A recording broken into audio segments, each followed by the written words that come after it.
There we go, there we go, there we go. Hello, hello, hello. Man, I was trying to find a way go live button. I couldn't find it. It's been so long. Where the hell is the go live button? Hello, everybody. Let me see if there's the next good song. Nah, this is pretty nice. I love this Wanye remix by Takanaka. It's Masayoshi Takanaka makes remixes of Wanye. Because Wanye is a very good artist, and Takanaka's like, oh my god, I love Wanye. He's amazing. Hello, Go-Go. Hola, ¿cómo estás? I don't remember if it's limited time or not. I did open Epic Games right now to see if I could log in and see if I could get free games for Epic. Chat. How are you guys doing? Hello. Should I turn on my camera? Linked accounts, no. Wait, no. What am I doing? Yes, continue. God damn it. No, I clicked the wrong buttons on my Epic Games. Whoops. Anyways. Hello, chat. I used Epic for that. Lol, yeah, exactly. To get free games is the best way to use Epic, basically. Okay. Continuing on the launcher. Would you like to log in an account? Yes. This is the account I want to associate with. Associated with... Ew. Okay then. No. Oh, come on. It's now making me do all of these other things now that I've opened. Let me see what's free right now. Ooh, install mobile and claim now. Oh, I have to install Epic Games on mobile to unlock the free games. Oh, come on. Yeah, I'm never opening Epic Games again on my PC. Chat, that's it. Anyways, let me turn on my camera. There we go. Hello, everybody. How is everybody doing? Hello. How is everybody doing today? I am back from Japan. Yeah, it says download. It said that, but I never had to do that. Or maybe I didn't have to. Anyways, probably I just closed it. I read it wrong. I'll get them on PC. Okay then. You know what? I'm not gonna bother too much right now. Let's not get too distracted, as I want to go live and talk about all the cool things I've been up to in Japan. Chat, do you guys know I've been in Japan? I don't know if anybody even realizes that. I even met a few Twitch streamers while I was in Japan, which is crazy. Just randomly meeting Twitch streamers. You guys know abroad in Japan as well. I didn't meet abroad in Japan, Chris, but I did go to his bar. Yes, you do know I went to Japan. Cool, go. Nice. So yeah, I met abroad in Japan's editor or photographer. No, I didn't meet abroad in Japan, no. I met Ian, the cameraman, at his bar that they created. I met another Twitch streamer at a hostel that I was staying at. And then another third Twitch streamer in just on the streets. So yeah. No, I didn't meet any YouTubers or anybody famous. I didn't randomly stumble on PewDiePie in Japan. No, I didn't see anybody like super famous. But yes, I did go to the country where they're all Japan, that one country that everybody is fascinated about. Everybody fantasizes going to, which I used to, and I've been, and I can give a review. I'm waiting for the Discord notifications to go out, so maybe more people join the stream. But I will talk about more about Japan and what I thought about it in a second. How about you guys? What have you guys been up to in the last month since I've been away? Also, I'll show you what I'm eating right now. I'm eating a peach Kit Kat. I block my face so it focuses. I'm eating some peach Kit Kat from Japan right now with my coffee before as I go live, basically, to keep my energy up. It's really nice. I got these Kit Kats, like a bag of Kit Kats for $2.50 each flavor. So I spent like 10 euros for like 4 different flavors of bagged Kit Kats. It's really good. Still no notifications have gone through on Discord. I'm still waiting for people to... Let's see if we join in. Chat, things we might do today. Oh my god, I love this song. I'm so happy. Oh my god. Wait. We gotta listen to this. I love this song so much.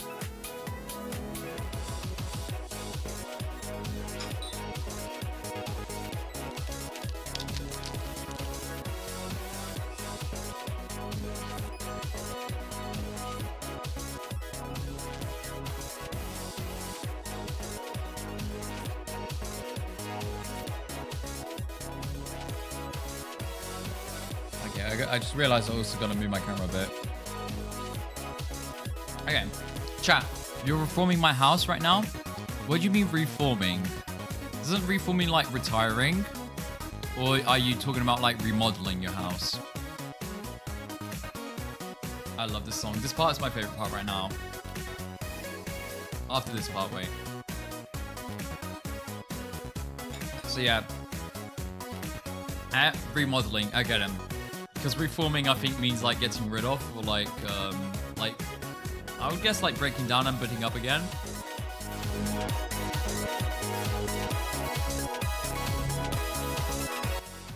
I love this song so much. I get him. Anyways, remodeling your house. Interesting. What about you, Duck? I don't know if Duck's still there. Might be playing Bendy. Bendy in it. So yeah. I went to Japan from the 3rd to the 28th. I thought it was until the 25th, but then I realized I had 3 more days in Japan. So that was pretty nice. And also I was like, yeah, cut my hair today. Nice. Okay then. I don't know what you look like, Gogo. Do you have like short hair? I've got my hair's kind of like got a bit bigger since I've been in Japan. I like it. I like my hair right now. I think it's at the perfect length where I can easily like mold it into what I want to do. Although the hair's still like slowly at the front. Short and brown. Okay then. Yeah. I think I've been using minoxidil on like the front of my hair. And I don't know. I feel like it's not doing enough to like save my hairline. I'm probably going to be like bald or what's it called? By the age of 30. Yeah. Average Spanish hair color. It's kind of like the same like mine. Like dark brown maybe. Because I've got like a dark brown hair color. When I make my Mii character, I always go for the default color. Dark brown. Yeah. Exactly, yeah. Average. Let's finish my coffee.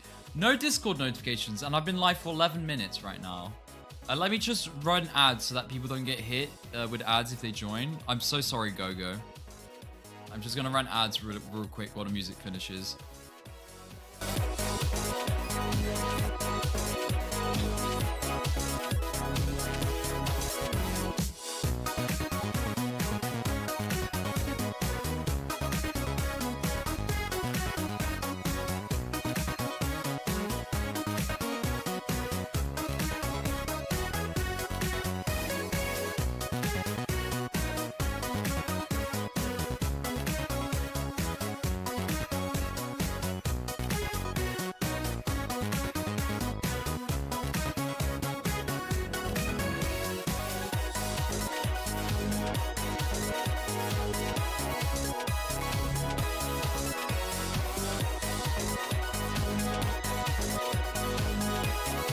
You're back from ads? Let's go.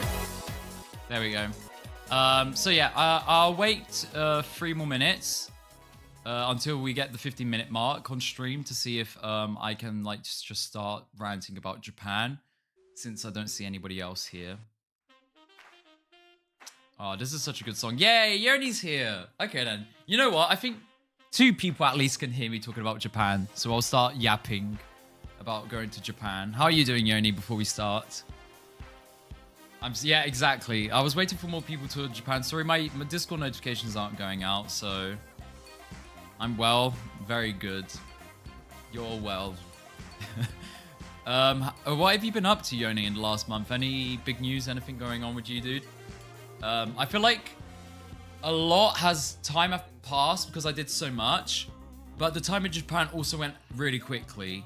So it's like a lot happened where it feels like it's been like over a month, because like not in your normal life, not that much happens. So if so much happens, it feels like a long amount of time.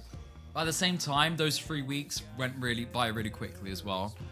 Almost finished your book reading on. Okay then, nice. And working. Okay then. That's not too bad. Thanks for the luck, Duck. Thank you. No, I'll get an egg in as well. Oh, 0 eggs. I'm starting work on the 17th. Yeah, 17. So I've got 2 weeks still before I start working. But it is this month. I will start working on the 17th. It's so funny. So basically, I'm booking hotels every Monday because I go to Lisbon in the morning on Monday.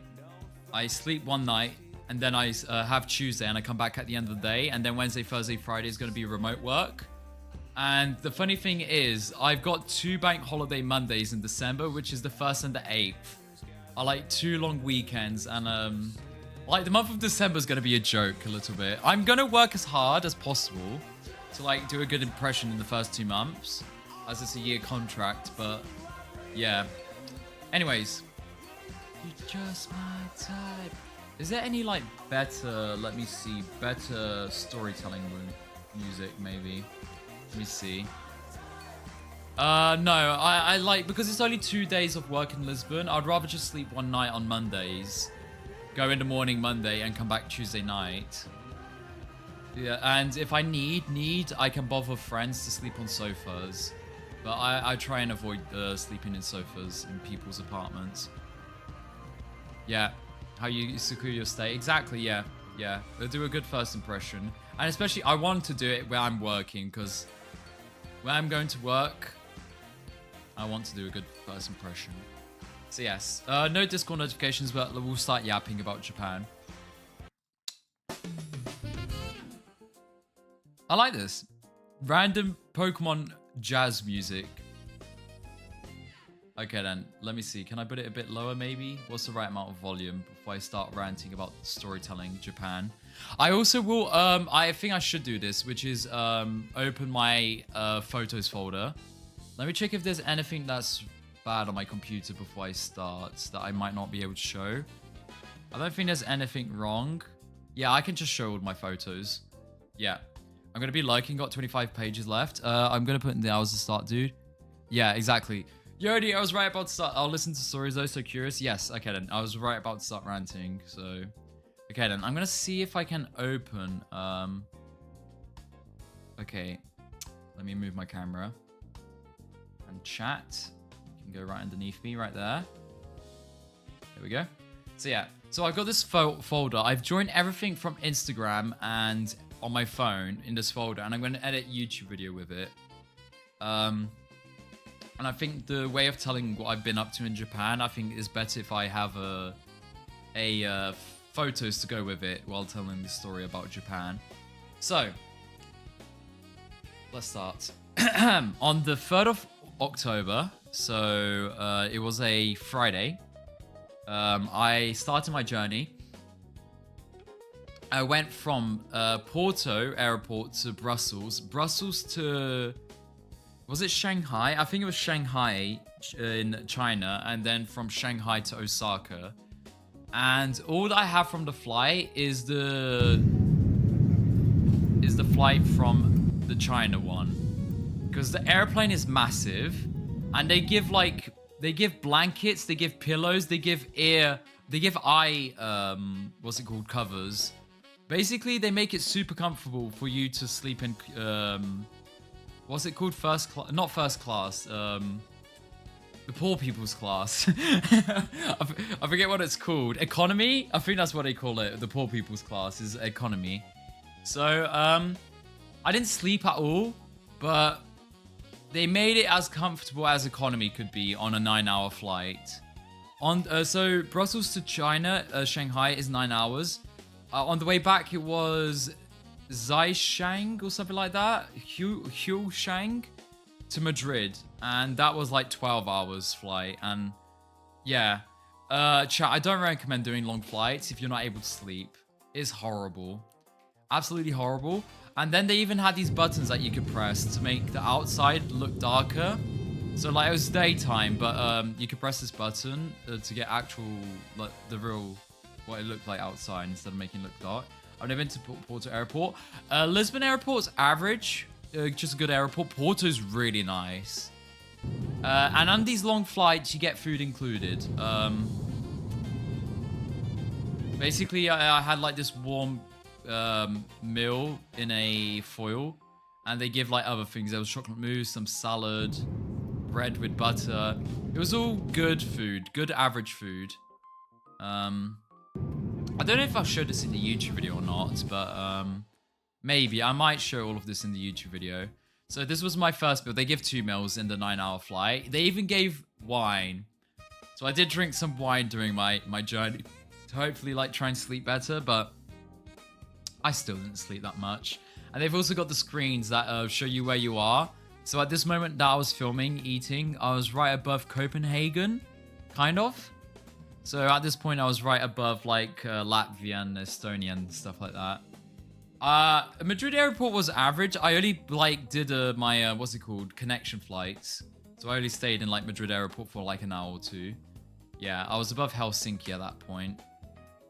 We did go above Russia. So that was really cool. I flew above Russia and Mongolia. And that's kind of like the flight path. If you guys want to see the flight path that I did to Shanghai. You go above, then you go above Russia. So I could say I've been above Russia Airways. I'm happy that I didn't get shot down the plane. We go above Mongolia. And we get to Beijing. Hangzhou was where I did the other flight. And then it was Beijing to Osaka. That one was a bit more, just 2.5-hour flight. This was the second meal they gave us on the China flight. There was bread with butter, fruit salad, yogurt, and it was like really bad hash browns and sausage. And they just always give you rice. I think this was actually egg salad or something like that, and it wasn't that good. So they even have video games on the screen. I had this word game that I was playing, and I got the words huge hog. No, huge hung hog. And I was like, you know, I gotta take a photo of my huge hung hog. Don't clip that. And this was just your average view of China, basically, going above China. Just imagine this, but for hours on end. Like, that's China for you guys, while flying above China. It is crazy. China's just mad. And, yeah, this was Beijing to Osaka, which we went above Korea. Somehow they diverted it so that we wouldn't go above North Korea. So, interesting. And this was me arriving in Osaka from the airport to, I went from the airport to Osaka, and I had made a mistake, which was not booking anything. So, I hadn't got any hotels or hostels booked during the expo happening in Osaka, which is the biggest mistake I could have ever done. Meaning that anything was super expensive, and I just paid like a fortune just to sleep in a really shitty hotel. But yeah, this is your average view of Japan, I would say. What else have we got? Oh, this was me walking my luggage, trying to find a hotel. My ugly ass face. And this was my first dinner after finding a hotel. This was the only time I had those noodles that you dip in like sauce. And I actually think this was the worst meal out of every single meal. Was the first meal I had in Japan. Because I am not a fan of, I discovered I'm not a fan of eel. And this fried stuff was way too fried. I don't think this was the best meal as well. I feel like I started with like a really weird meal. And my bedroom was really weird. It felt like I was in a love hotel by accident. I had paid to stay in a love hotel. Oh yeah, this is me looking at sushi prices. Chat, this right here. So imagine, I don't know what these things are at the bottom, but this is for €1. This is like €1 sushi right here. It is like crazy how cheap, like, everything is. A roll, sushi like roll for €1.5 or €2 nearly. The prices in Japan are pretty good. Pretty good. I don't know why I thought this was aesthetic, the electrical lines. Oh yeah, this was the first... Jesus, it's so loud. Where can I put lower volume? This was the first Pokemon Center I found in Osaka. So this is at Osaka Station, or the big building, where they have Pokemon Center and a Nintendo store. And it was pretty crazy. Yeah, why is the... I gotta get rid of the Nightbot. Yeah, I finished the sponsorship chat. I have to get rid of the commands. Sorry, let me get rid of that. There we go. No more ads. I don't want any aids in the chat. There we go. And I don't even think even the works, does it? No, it doesn't work anymore. Cool. Okay, yeah, I got paid for the sponsorship chat, and then I also got paid by Twitch last month. So I think we're doing pretty all right in my PayPal account. So yeah. Well, I gotta mute this. The background music's actually better than just the loud noise of the shops. I feel like this is AI music as well, but it's fine. Yeah, so as you guys can see, this is just your average place in Japan where like going anywhere is like just so many tourists. And this was like in the this was in the Nintendo store. I bet Toilette would have loved coming here, or like Spaghetti. This place is insane. But the problem was, something I noticed is that every single Pokemon in Nintendo store is, no matter what the city, they've got always the same items. So, it got a bit, let's say, stale going to every single Nintendo or Pokemon shop after a while. But there was always something cool to see. So, like, they have, like, all different statues or different themes. And then the shops next to, like, they have a lot of Godzilla shops, anime shops. And that's always, like, cool to see as well. This is Osaka Station. This is just the top part. Then there's, like, the subway underneath it. And it is crazy. It's a bit hard to get, like, through everywhere. Yeah, like, the first day in Osaka is the worst day because you're, like, so... Bot posted the stream. Which bot? Oh, wait. No way. Notifications just went out right now. After 25 minutes of being live, I only get notifications go out now. Crazy. Anyways, like, I already started storytelling, so I'm not going to stop right now. People will just have to watch the VOD if they want to get the start of the Japan storytelling. So yeah, chat, if you go to Osaka and you don't know what you're doing, you're going to be overwhelmed because, like, it is a maze. It is like a massive maze, and it's horrible to traverse, especially when you're jet lagged and tired. It is like the worst place to go to. And it's a tourist trap as well, so that's just like another thing to add on.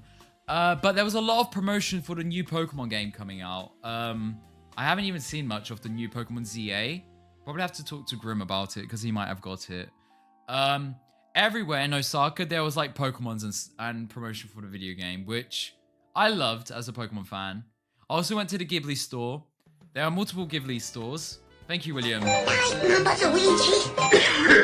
think Grim got it. Did you get it, Sax? You just killed Yoshi, William. I can't believe you. How could you do that after doing a marathon? Spooky number. Spooky number. Thank you, 66. William, congrats on the marathon. Thank you for subscribing. Thank you. The voice audio should be louder. Really? Am I low? Really? Am I low? Maybe it should be louder, yes. I agree with you. Not interested in that slop. Yeah, I do think the games aren't... the game didn't look good, in my opinion. I think the game didn't look that... The notification was loud by comparison. Yes. Yeah, alerts definitely need to go lower, for sure. Yes, that was too loud. Can I put this like this, maybe? Yeah, this is better. Otavius with a prime! If I need your body, I'll fuck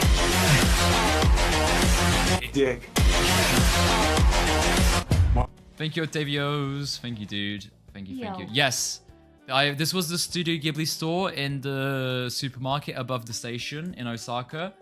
And I went to 3 different Studio Ghibli stores. And each one had like a different like theme. So this one had the Sleeping Totoro in the front. And also had Kiki's Delivery Service Cafe right there. As you can see in the background. And yeah. Chat, if you guys want the first like... I have only been yapping for like 5 to 10 minutes. Notifications just went out. I've got a treasure train. A treasure train just started. Participate, save 35 on 5 or more gift subs at level 2. Interesting. How much does gifting a sub cost? I don't mind. Oh, it's still the same. You just save money on 5 gifted subs. Okay then. I can gift 5 subs, but I just hope that it would have gone to you guys. Anyways, let's not focus. Maybe when the time is close to finishing, I'll do it. Why am I buying 2K24 and 2K25? An update roster? Yeah, exactly. So like, I think there aren't any worthwhile Pokemon games coming out. Same thing with Mario games as well. They're just like remakes. Don't buy remakes. Don't buy anything that like isn't good. Maybe Pokemon Arceus, I've heard is worth it, but I haven't heard that Pokemon ZA is worth it. So yeah, the Studio Ghibli stores. Sorry, chat. I was just ranting about Pokemon. Thank you for the sub, William. Thank you for the sub, Otavio. Every Studio Ghibli store had a different theme and different merch, actually. So the Studio Ghibli shops were definitely worth going through, 100%. I wanted to get this Totoro thing, but I didn't end up getting the Totoro. What did I end up getting from Studio Ghibli store? Chat, I also realized I lost stuff. I just realized I bought things and they weren't in my bag. I don't know if they got stolen or...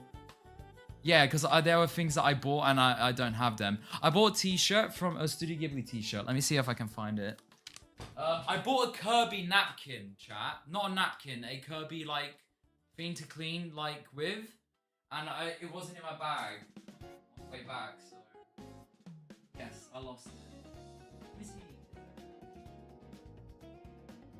Yes. Chat, this is the t-shirt I bought. Let me full screen. From the Studio Ghibli shops. I like white plain t-shirts. And I think this t-shirt's really nice. It's just a really nice, good quality. Has like your pocket. And then also has the Totoro. So I like my plain white t-shirts with I've got the Snoopy one. I think this one's really nice. And yeah, I'll definitely be wearing that tomorrow.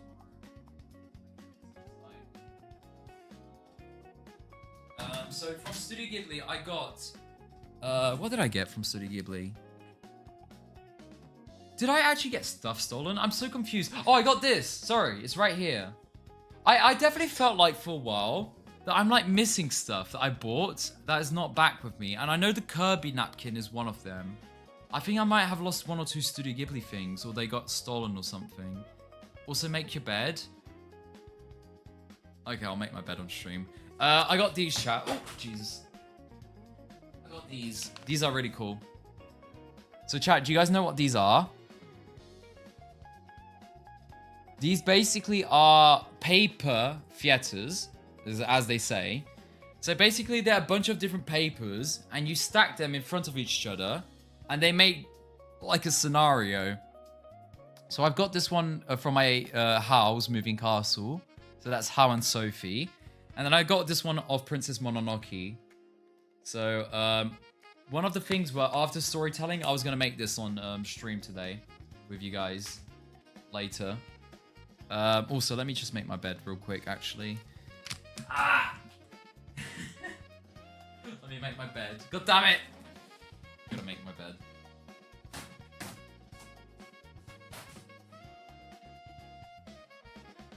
Do you guys make your bed every day? You do as Jordan Peterson tells you guys? Do you follow Jordan Peterson's life rule of making your bed?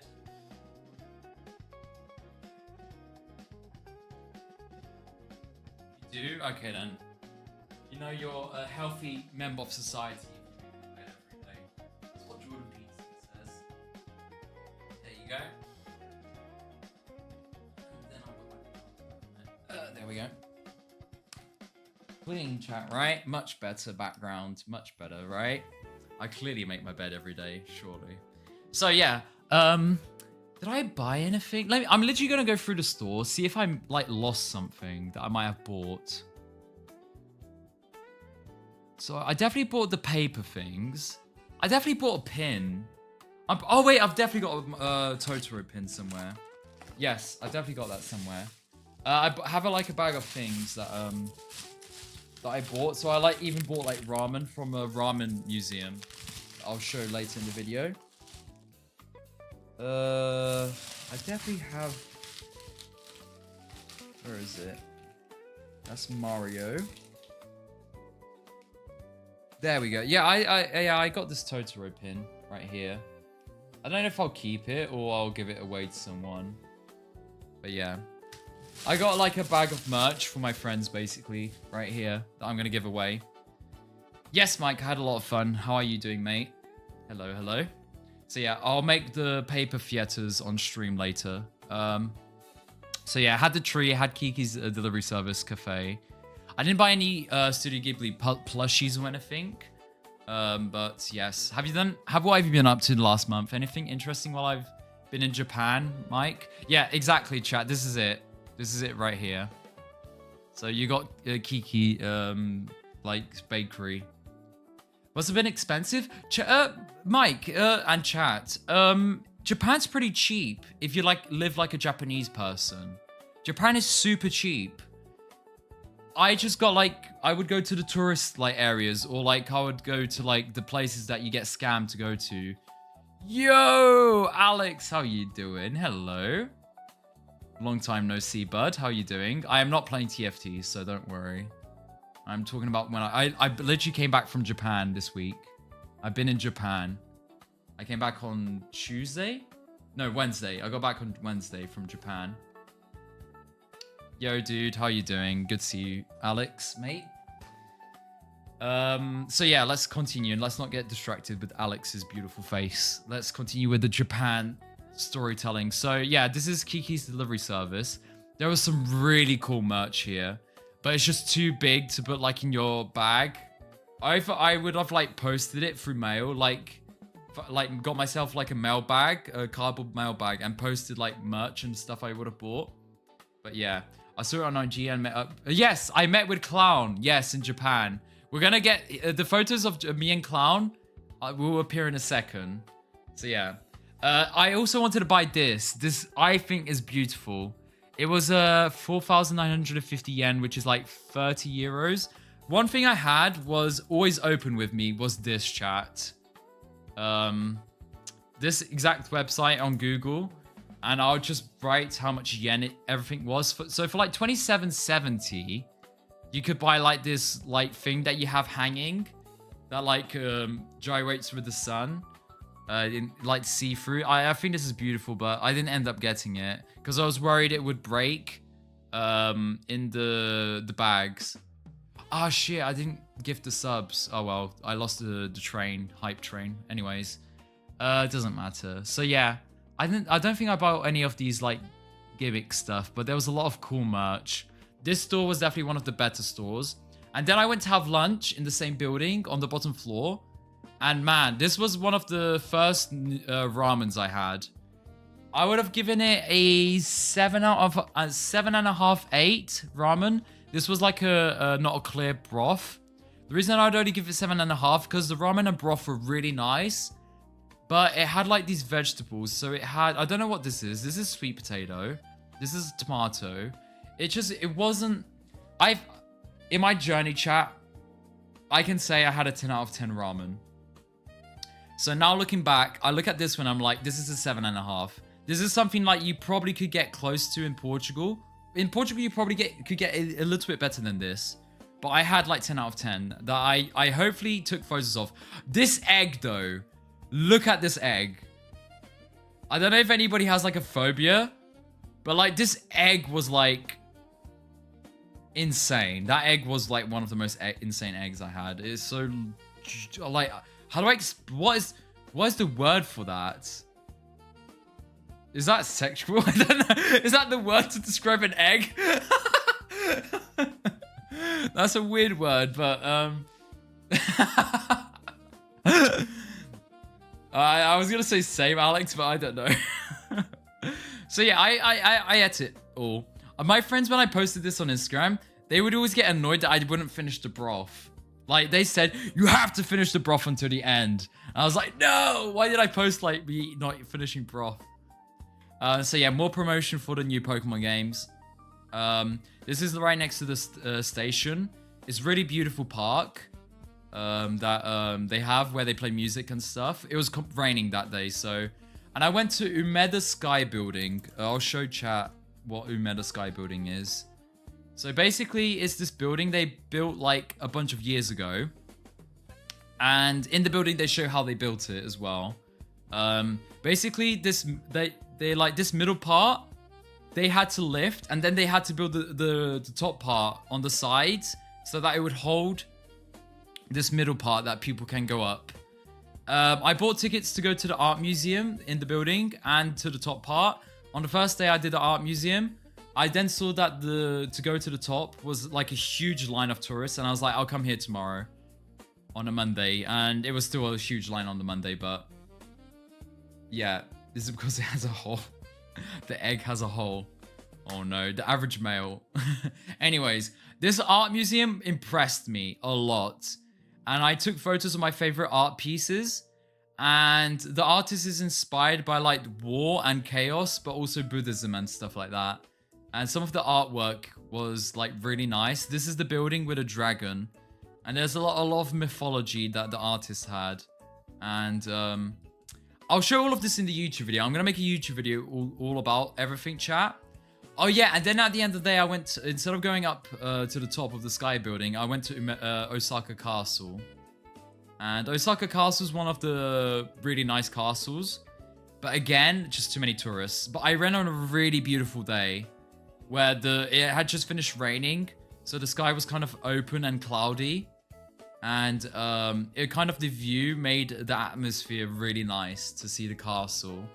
But this is what the Osaka Castle looks like. I took this photo, which is a really nice photo, chat. And do you guys get the ideal concept of this photo? Is like to take it on an angle where both sides look the same.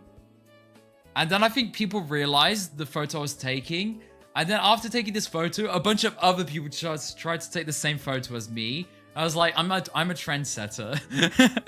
I'm like a trendsetter trying to take like these cool aesthetic photos. So yeah, this Osaka Castle is really beautiful. I didn't go inside because it was closing when I got there at this time of the day with sunset. But yeah, very beautiful. I got my selfie stick out. It feels weird being an influencer because I think Japanese people look down on you if you record or like have a phone out in Japan. It's looked down upon, and most places don't want you to stream, which is why I tried to stream in 2 different places, chat, while I was in Japan. And both of them said that we don't want streamers, but they were like, thank you so much for telling us, but we don't want people that stream here. And I was like, oh, this was like the 2 places that I want to come to stream, and record. And both of them denied me. And I feel like streaming these days in Japan, it definitely feels like it if you have your phone out, that people will stare at you and it's like, just put your phone away. Or appreciate the moment kind of thing in Japan. But like foreigners are kind of ruining that vibe. And the other thing is like streamers probably like did a lot of shit in Japan, or like YouTubers, where if they see any just like foreigner like recording stuff, they probably look down on you because of the bad like what's it called? The bad I forget the word is, word of mouth of foreigners, but yeah, stop yapping, bro. So yeah, I found this part behind the castle looked really beautiful, although my camera kept swapping the lighting, as you can see from like my camera just couldn't know what type of lighting it wanted to show. So yeah, Osaka Castle is definitely worth going to. Oh yeah, and chat, this is me going to this one shop called Hard Off. So it's called Hard Off. And there's 2 other chains called Book Off and Something Off. And it's basically secondhand stores in Japan, because Japanese people take really good care of their like stuff. And so then they can like sell them in these secondhand stores. So like instruments, video games, plushies, anime figurines, like golf clubs and clothes. Like these stores sell secondhand anything very cheap. And there's a lot of cool things you can find. So like these are like GPUs that I was finding. Secondhand GPUs. I wouldn't trust buying a GPU because of Bitcoin mining. but they were pretty cheap. Like nice GPUs at a cheap price, secondhand. And these secondhand shops are like they make sure to like every label has what's the problem if they have a problem described in Japanese. So like if you want to like find out if there's a problem with any of these stuff. And like they keep old Ataris, the GameCubes right there. They have all DS games, like secondhand Nintendo Switches in boxes still. Like the Japanese people take good care of their stuff. Oh yeah, this really nice tram. Oh my god. So I went to the shrine, and for some reason Google told me to take this tram, and I'm so happy that Google Maps told me to take it because it was so beautiful. Like one of my favorite like trams to ride. And yeah. To traverse Japan, chat, I had this thing called an IC card. I might explain it in the YouTube video. Basically, you top this thing off with like Japanese currency, and it basically can travel anywhere with it because most things like buses or trains will take money off this card, and it's like the best way to travel as a foreigner. It's just to top that off with yen, and yeah, it took me to the shrine. Really beautiful shrine. A lot of cool things at the shrine. A lot of like people like praying and like putting their like stuff to wish good luck and good fortune and stuff like that. So a really nice shrine that I saw. Yeah, there's these things. And I took this photo because you can see people writing stuff in English and Portuguese.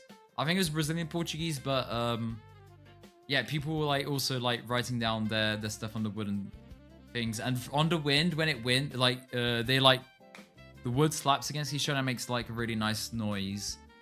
So yeah, and then I saw this cat underneath this shrine. So I thought, oh, that cat's cute. Just chilling underneath a shrine, this cat. I forget, I know the word for this. This is, they have a lot of this fox, because it is a fox that which is, gives good luck, I think. Forget what it's called. The white fox with a red on its face, chat. I forget what it's called. So yeah. This bridge was a really steep bridge, but really nice and aesthetic. I don't know if I took a photo of it from a different angle. Yeah.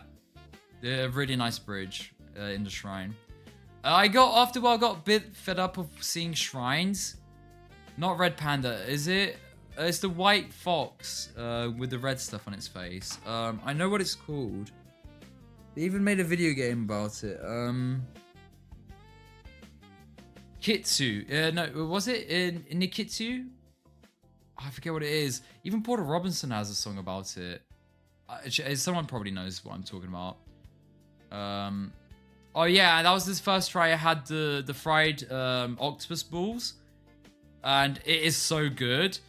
But my god, it burns your mouth if you don't like eat it properly. You have to be careful with these squid balls. Then I went up this in Osaka. I went up the Free Metropolitan building. And I was like talking to the camera trying to explain like where it was. And it has the whole view of Osaka.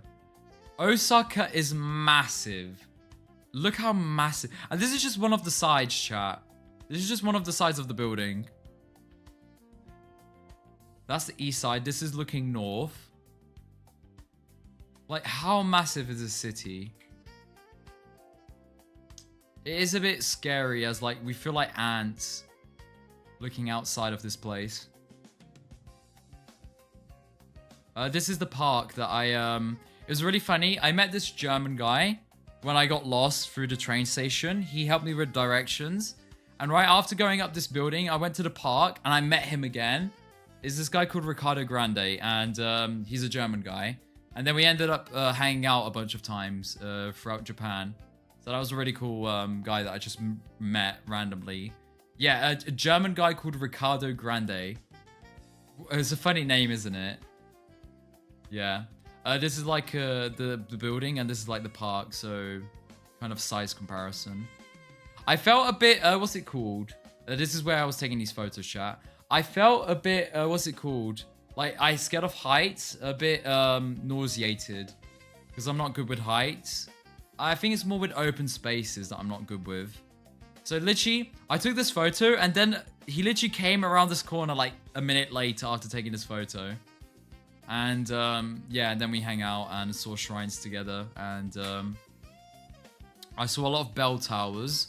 I really like these bell towers. This is my favorite type of shrine to see, is these ones. And we went up it as well. You had to take your shoes off and we went it up. It wasn't too worth it, but yeah. I definitely think Japan... oh yeah, okay, something I should have taken more photos of. It's just like regular stuff around the cities. Every single pipe lid, what are these things called? They have artwork of no matter what city you're in. It could be like the smallest city in Japan, chat. They'll have the artwork of the biggest like attraction of what they're known for in that city. So I like went to like a small village in the middle of the mountains. They also had like theirs decorated as well. And I think that's like the cool thing about Japan is like the amount of detail to anything, the amount of detail that they give and attention is superb and superior to any other country, I think. Attention to detail is top notch in Japan. So yeah, the park's beautiful. I went to this place, I forget what it's called, because there's this one street right next to front of it that you guys are gonna see in a second, with all of like these. It's like the tourist traps, but they've got really good artworks, and you probably see some YouTuber go to this place at some point when they go to Japan. So yeah. What building? Oh, this was me finally going up Umeda Sky Building, the building I showed earlier with the massive circle on top. I love these parts, but when I was at the top, I felt so I felt so not claustrophobic, like nauseated. I felt very yeah, the nausea was getting to me. But I had a matcha coffee. And I realized that moment that I'm not a fan of matcha, and matcha tastes really bad. And I am not a fan of matcha. And I spent like €5 on this matcha coffee. Chat, I have to put the audio for this one because this one's pretty special. I was feeling nauseated, but I was like, I have to go to the top. So what my idea was, I'll just quickly go around the top and film it so that then I can look back at it again. When I on my phone, where I don't feel like nauseated to be like very high up. But then I stopped recording because I heard some like mythical language being spoken. So yeah, a lot of tourists, like, yeah, a lot of people. So this is what it looks in the middle. Not claustrophobic, what's it called? Fear of heights. And open spaces, agoraphobic and yeah, but yeah, I was looking at the distance, trying to film everything, and then at this part I stopped because I had to like, this guy was in front of me, and then I was like, wait, I recognize this language. So I stopped recording. I was like, make it pessoal. I just started talking Portuguese with these random people. So on top of this building, in the middle of Japan, I found a group of Portuguese people and started conversating with them. So that was funny. It was like, wait, I recognize this language. It sounds Portuguese.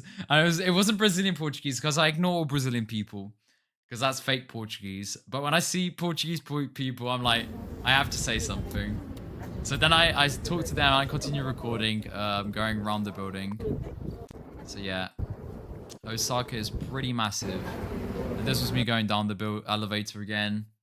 I felt safer going through the elevators than I did at the top part. So yeah. And that night I went to one of the, what's it called? The places that they should get, like, give you like the meats, and this was really nice. And it was just better because there was a woman serving me called Sanya. And she was like the most sweet lady. Pretty cute as well.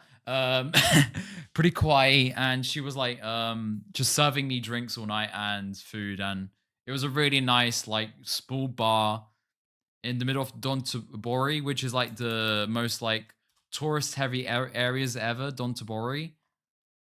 You've probably seen it, chat. You've probably seen images of Dontobori with this guy and also the Mega Don Quixote, as well. with the bridge that everybody knows about. So yeah, this was just one of the bars at the top of it, and I always ask edamame because edamame is like €2 and it's so good. It just is like, and I think at least I get some fiber in me eating edamame, and having these like really nice meats were really nice with sake. Just drinking sake all night. Yeah, this street right here, everybody, it is like the most visited place. During Halloween, I think this place, like the police literally had to stop people because it was getting too many people. And I felt like that the whole time. It's just too many tourists everywhere I went. I don't know what that last photo was. This was me leaving Osaka to go to Nara.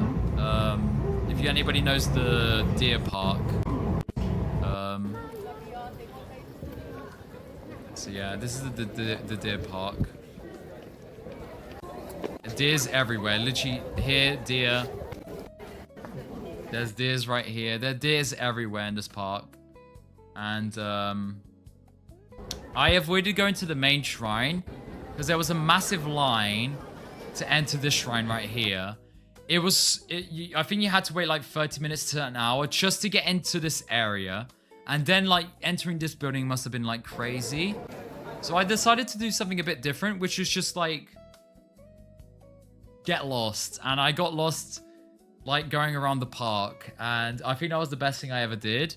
Because I just like found like different shrines around the park where there were no tourists at all. And this, like, you had your main shrine. I was just like seeing everything else. And it was like really cool. Because I would just find these like random, like, people live in these houses. And it's like really beautiful. And then I think I found the legit best place to get one of the best views. Yeah, this place was sick. All up a road. Like, this road is in the middle of nowhere. As well. And there's this like thing that you can just... And for some reason, Google Maps had this as a point of interest I ended up going to. Foot upon. Which is just like a ledge. I mean. So that you can get this view right here. And now you have to look sideways. And this was like one of the best views where I just ate my lunch or like a sandwich and with a Pocky. And I was very happy that I found this view of Nara. So going down the beaten path was pretty nice. I had to like pass people's like farms and like this village. But it was really like cool to find this place. And one of these farms had a heron. So I saw a heron for the first time. As it was looking back at me. And also a lot of spider webs. So anybody that was arachnophobic would have probably hated going down the path I went. A lot of spiders. This is some fruit that we have here in Portugal as well. This is the only deer that I saw with antlers. Because they cut down the antlers because the deers fight. And if they have antlers, they'll just like rip each other apart. So they do normally, as you can see right here, chat. I don't know if I could show this on Twitch. But the deers do fight against each other. And if they did have antlers, they'll just be like... They probably could kill people if they have the antlers doing this. Anyways, in Nara, I had lunch. I had this thing that you're supposed to like warm up in a stew. This was really good. The best part, like, I didn't know what I was doing, but the lady that was teaching me how to do it, like, taught me how to do everything. So you're basically the sauce, and then you boil everything. There's the vegetables, you boil everything, and then you take whatever, you dip it in the egg, and then eat it with rice. And it was so good. And they give miso soup with everything. Any meal, they always give a miso soup. And the lady then, like, that was taking care of me, she had been to Fatima, where I live. And then she, like, gave me a list on WhatsApp of, like, all the places I should go and eat around, like, all the different cities. So, yeah. A lot of, like, shops that sell Pokemon cards, which I'm a huge fan of. And anime figurines. But I just couldn't bring back any anime figurines with me because I didn't have enough space for, like, a whole box. This was pretty cool as well. I like this a lot. That is, like, really cool. Pokemon fans, like, would love going to Japan if you're a Pokemon fan. And this was me going towards Kyoto, as that's where I was going to finish the night. I went to this random, like, bar near the hostel. I met this Japanese guy who we had to talk together through Google Translate conversations. And we drank beer and sake together. And it was really nice. And he's a guy that works in HR for a big company. And we were talking about like how Japan's going to progress as a country with how many tourists there are and how the work, like Japan can't just keep working as insanely as they do. Yeah, the sake is a lot better. The sake, like, it goes down so easily that it's like one of those alcohols. It's like, imagine vodka if vodka was easy to drink. It's basically like that. Maybe not as strong as vodka as well. I don't know how strong sake is. Secondhand watch market, low-key crazy too. Yes, secondhand shops are 100% worth it. So we had some really funny conversations. Let me see if I can minimize this. How do I, how do I minimize? How can I minimize? F11? Yeah, F11. We were talking through Google Translate, and this was one of the funniest things it translated when we were talking about Japanese culture and everything. Japanese people are people who respect each other to the fullest, to provide hospitality. The tofu at Nagoya Station is sweet after all. I was like, whoa, how did this translate so badly? The tofu in Nagoya Station is sweet. Anyway, so we both laughed at that. Oh yeah, and this is how you drink the sake. So you overfill the glass, and because it's overfilled, this bowl underneath it grabs any sake that falls down. So you drink the sake with a plate underneath it, and when you finish the sake that's in the glass, you tip whatever sake is in this bowl back into the glass. And there's also the custom of if you want to fill your cup with sake, you gotta fill you can't fill your own cup. You have to. It has to be the person you're with to fill up the glass. This was warm sake. Cold. This was cold sake. But I have had warm sake as well. Oh yeah, and then they made me try this really horrible thing. Absolutely horrible. I forget what this is. I think it's like some bean paste that's really sticky.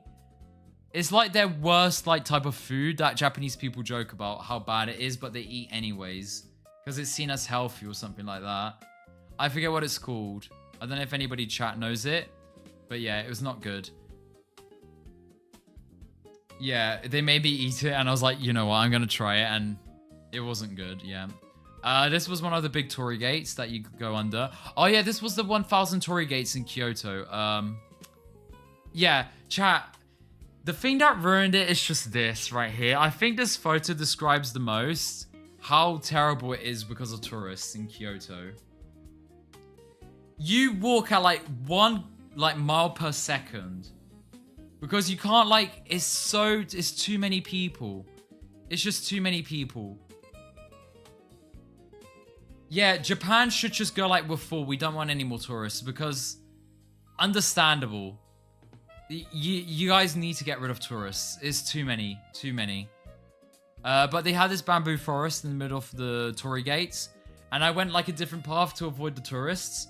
I did really well to like just avoid the tourists and like take a really weird route around the 1000 torii gates. But I didn't do your normal path up the mountain.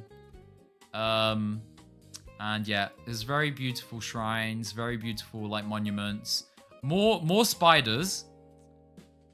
So if you're arachnophobic, you would have hated. This is the most common spider I saw in Japan. This is me tapping the wood. Oh, the bamboo. So the bamboo is actually like pretty hollow in the middle. Also, don't do what people do, which is like, don't do this. Just don't be a stupid tourist and like put your mark everywhere, chat, in Japan. It's not like Disneyland or something, so... random cat. Aww. Lovely cat. And this was me going through the back. This was people coming back down. So as people were coming back down, I was going up because I went the backwards path. And yeah. This was, I don't know if this was Taylor Swift that bought this torii gate. What is Taylor Swift's name, chat? Taylor Swift's actual full name. Allison. No, okay, then so this isn't a telescope. I don't know if I got trolled, but people were saying that you can buy these Torii gates and write your names on it. I actually thought like, I don't know. I found this really cool, that is loud. Sorry. This random like thing in the middle. So yeah, it's really beautiful. I was pretty exhausted by this point, of just like going around this area.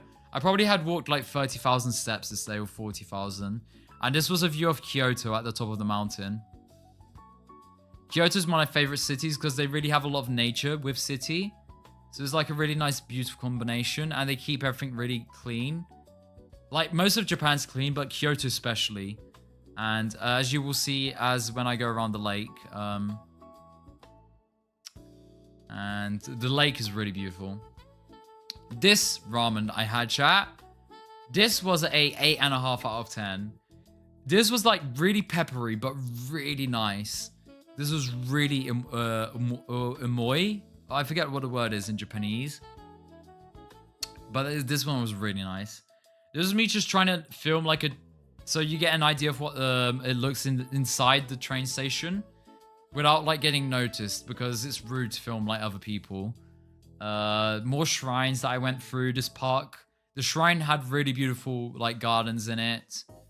This one, I paid like 5 euros to enter this place. Super worth it. Absolutely beautiful. Really beautiful. Like, imagine just being a samurai and this is like where you just live. Just like living your days, very simple lives. So yeah, very beautiful gardens. What else? Let me drink some water because I'm getting a bit exhausted and overwhelmed because there's so much going on. Japan had too much going on. It overwhelmed me a lot walking around. Oh yeah, and these streets, I accidentally stumbled upon the most touristic area ever, but also the place that I wanted to go to, which is where Gen 2 Pokemon is based off in Kyoto, with the bell towers, and it is the most touristic heavy place ever. As you can see from everybody stopping and taking photos. But then you get this view right here. Although everybody's literally just filled the streets taking photos, this is the place where like... this is like the place with the... As you can see, this woman right here just ruining this photo. She looks so scary. Look at me go... Why is she so scary? It freaks me out, man. Anyways, it's just too many people. You can't like take a photo because there's just too many people. It's overwhelming. There's like so much to see, but too many people around you. Yeah, and I'd love to go if there weren't any tourists. This I took this photo. She was being photographed, but I was like behind the photographer. I was like, let me just take a picture real quick because you can't really see her face. So, but yeah, a lot of people in Kyoto paid. Like there's shops where you can pay to dress up like this. So many people in Kyoto that were just dressed up like the gyoshas. I think that's what they're called. And then they had a Studio Ghibli shop in the middle of oh, is that the only photo I took? Oh my god, this is one of my favorite Studio Ghibli shops, and I only took this photo. Okay then, I should have took more photos. I take photos to remember what I did. And oh, this part was really nice. I got there right as it was closing, so there was nobody there. Really nice. Yeah. So another photo of the bell tower. So yeah, Kyoto, lovely. Just too many people. Just way too many people. I found a secondhand anime shop. Like, there's so many stuff. I would have bought this this statue of Gojo, but it's the same thing. There's too much. I need to like, if I ever send like a package and just like buy a bunch of stuff and put it in some like cardboard package and send it through the post.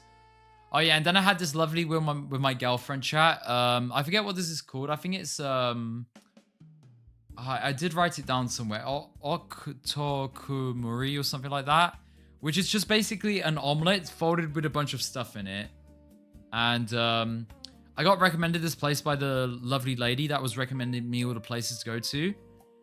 And it had Wagyu beef, it had like onions, green onions, it had so many things in it. And then there's like a sauce they put on top, and it was like, this all was for €4, chat.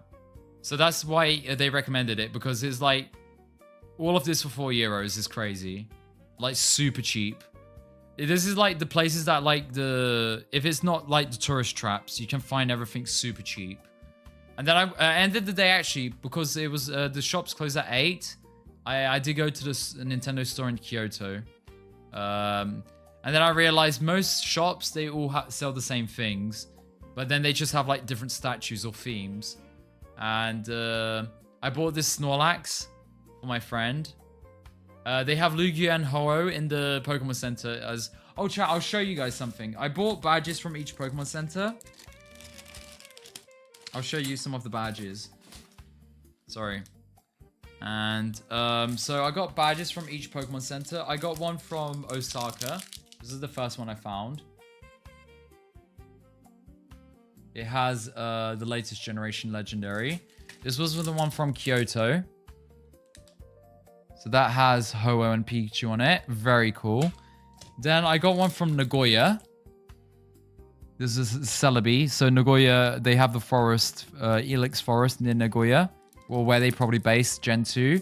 And then my favorite was the Tokyo one. There's actually 3 Pokemon Centers in Tokyo. My camera's lagging. There's actually 3 Pokemon Centers in Tokyo, but I only bought 1 badge. And it's my favorite badge of all of them.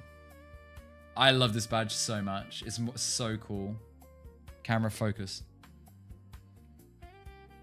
I also, if you look in the background, I did buy a Torchic plushie.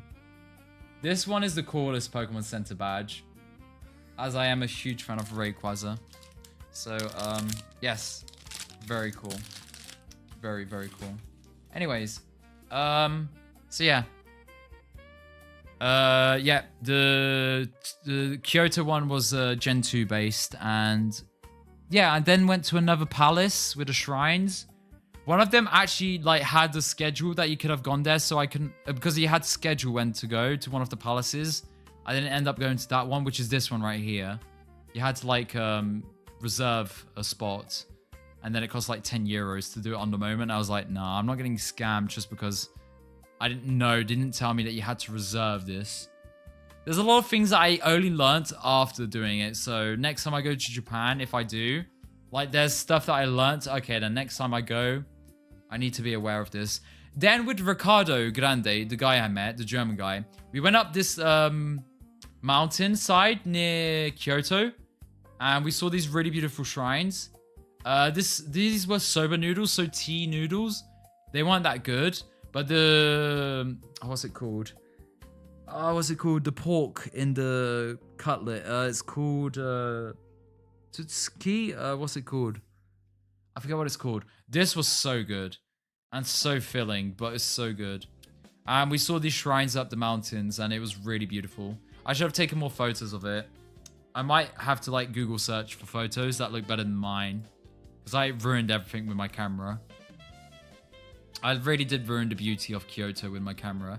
This is like how beautiful and clean Kyoto is, and just like kids playing by themselves in the lake of Kyoto. And it's so cool. It is so cool to like... Kyoto's beautiful, man. How they like still have a lot of nature integrated into the city. So yeah. I saw another Portuguese people there. I found this shop of instruments. Just like instruments throughout the world. And they have the Portuguese guitar there. Let's go. Just in the middle of Japan, seeing a Portuguese guitar in the instrument shop. Then I returned there at night, and they basically kick out people that they like block everything off. So I didn't get to see anything, and they didn't have any lights open. So, man, they really want the tourists out of Kyoto is what I felt. They really just want the people to bugger off of Kyoto. So yeah. This was me trying to get the night photos of this place. But they were like pushing people out of the streets because they wanted to get rid of everybody and clean the streets. This is me going to a temple, my last day in Kyoto. Very beautiful. There's still so much to show you guys, so I'm just trying to speed a little bit through the photos. I'm still going to make a YouTube video out of all of this, which, man, that's going to be exhausting. I'm trying to maybe not focus too much on what I did in Japan, and maybe talk about more my experience and Japanese culture and what Japan's going through right now in the video.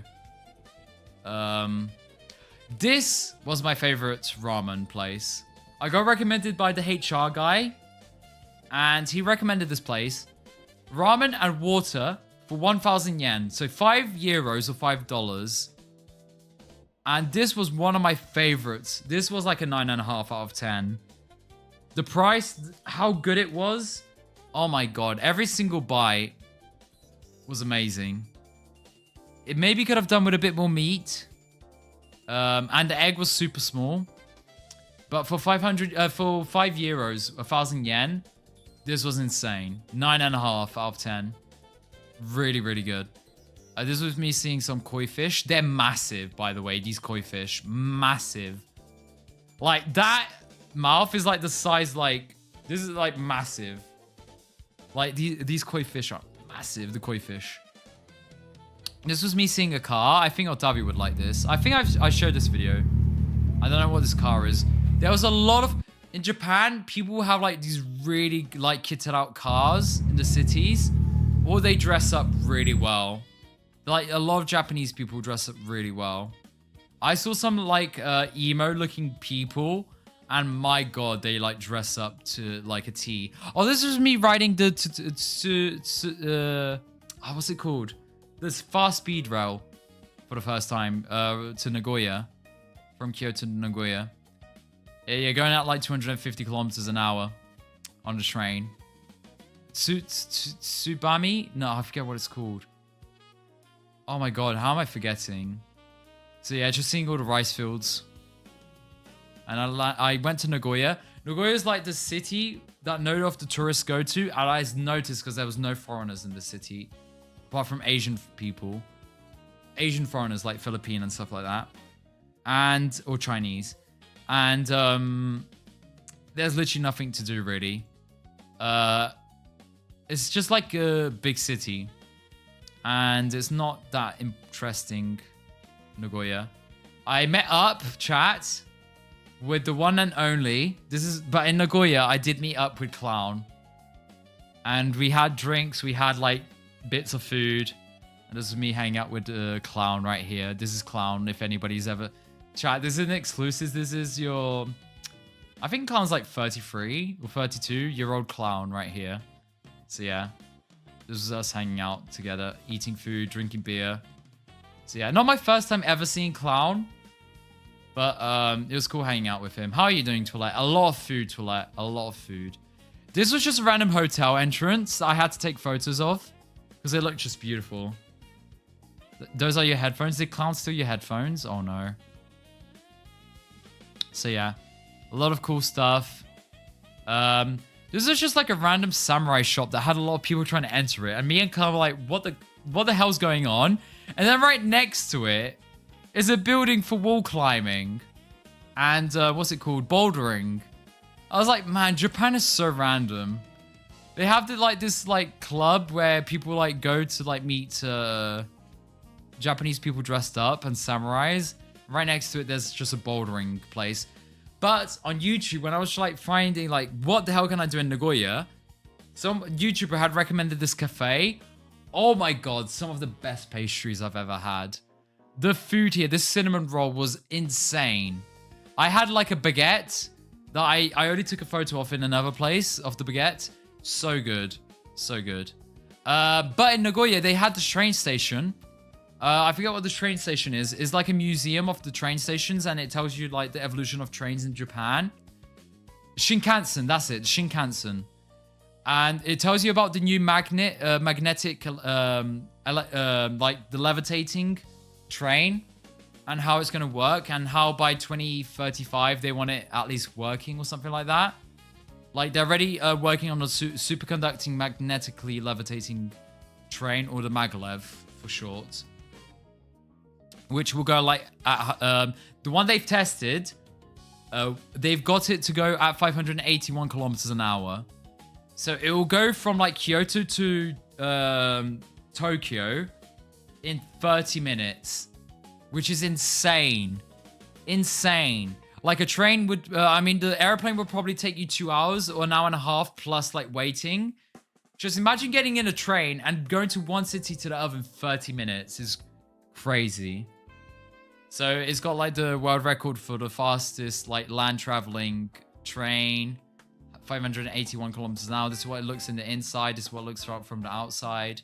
That's your classic, like, normal one that goes at 250. This is your old, like, steam-powered 130 kilometers an hour steam-powered train. But what I love the most is that I went on a day that they got a band. They had hired a band to perform.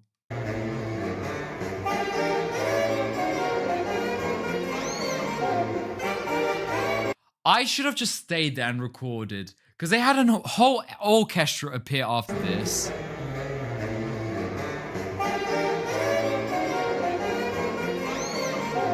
It was so good. I should have stayed there and recorded, because it was so good. It was so good. Oh, I did record more.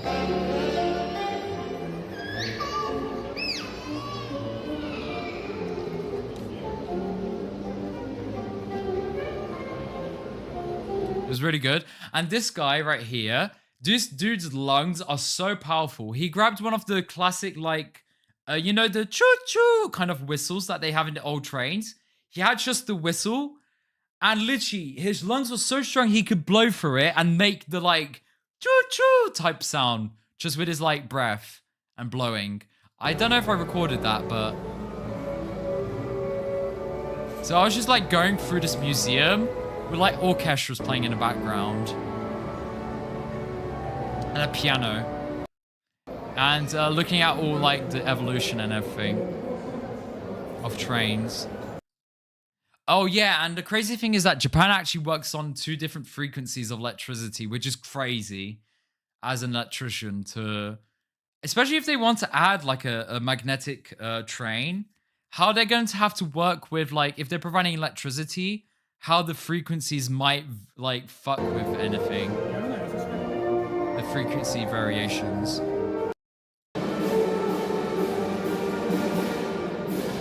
It's so crazy. I'm just in this museum and there's music playing. This is how they prevent earthquakes from affecting trains that are moving. So they warn if there's an earthquake to come, there's like a center near where earthquakes happen. And they'll just tell every single train in Japan to stop if there's an earthquake that happens.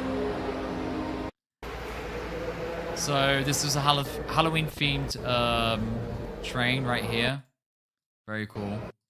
A lot, chat. My head was like going crazy with how much was going on when I was in Japan. And this shows how the magnetic trains are going to work and how they levitate. As this was showing how it levitates. And that actually, this is how they like going to turn left and right. They're just going to move the railroad. While it's in the air, chat, the train will turn left and right while levitating in the air. This is the crazy thing about this magnetic train that they want to make. Or they are making, because it already exists. So, yeah. The trains are going to be crazy. And Japan's the only country to actually innovate in this.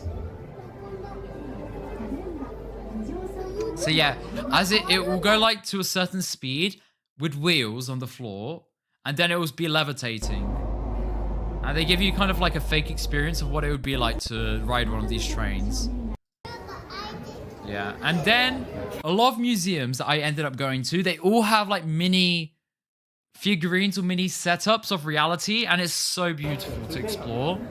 One of my favorite places was this place called Mini Labs, chat, and you guys will see in a bit. It had a lot of really cool things around it. This is Osaka Castle, and yeah, miniature figurine versions. So yeah, really cool. Let me put the music a bit loud in the background. So yeah, a bit overwhelming. A lot going on, and there's like even a concert in Nagoya Rock Festival, whatever that is. Like, really cool. I'll make a YouTube video where I'll add the whole videos. Really cool, like, artwork.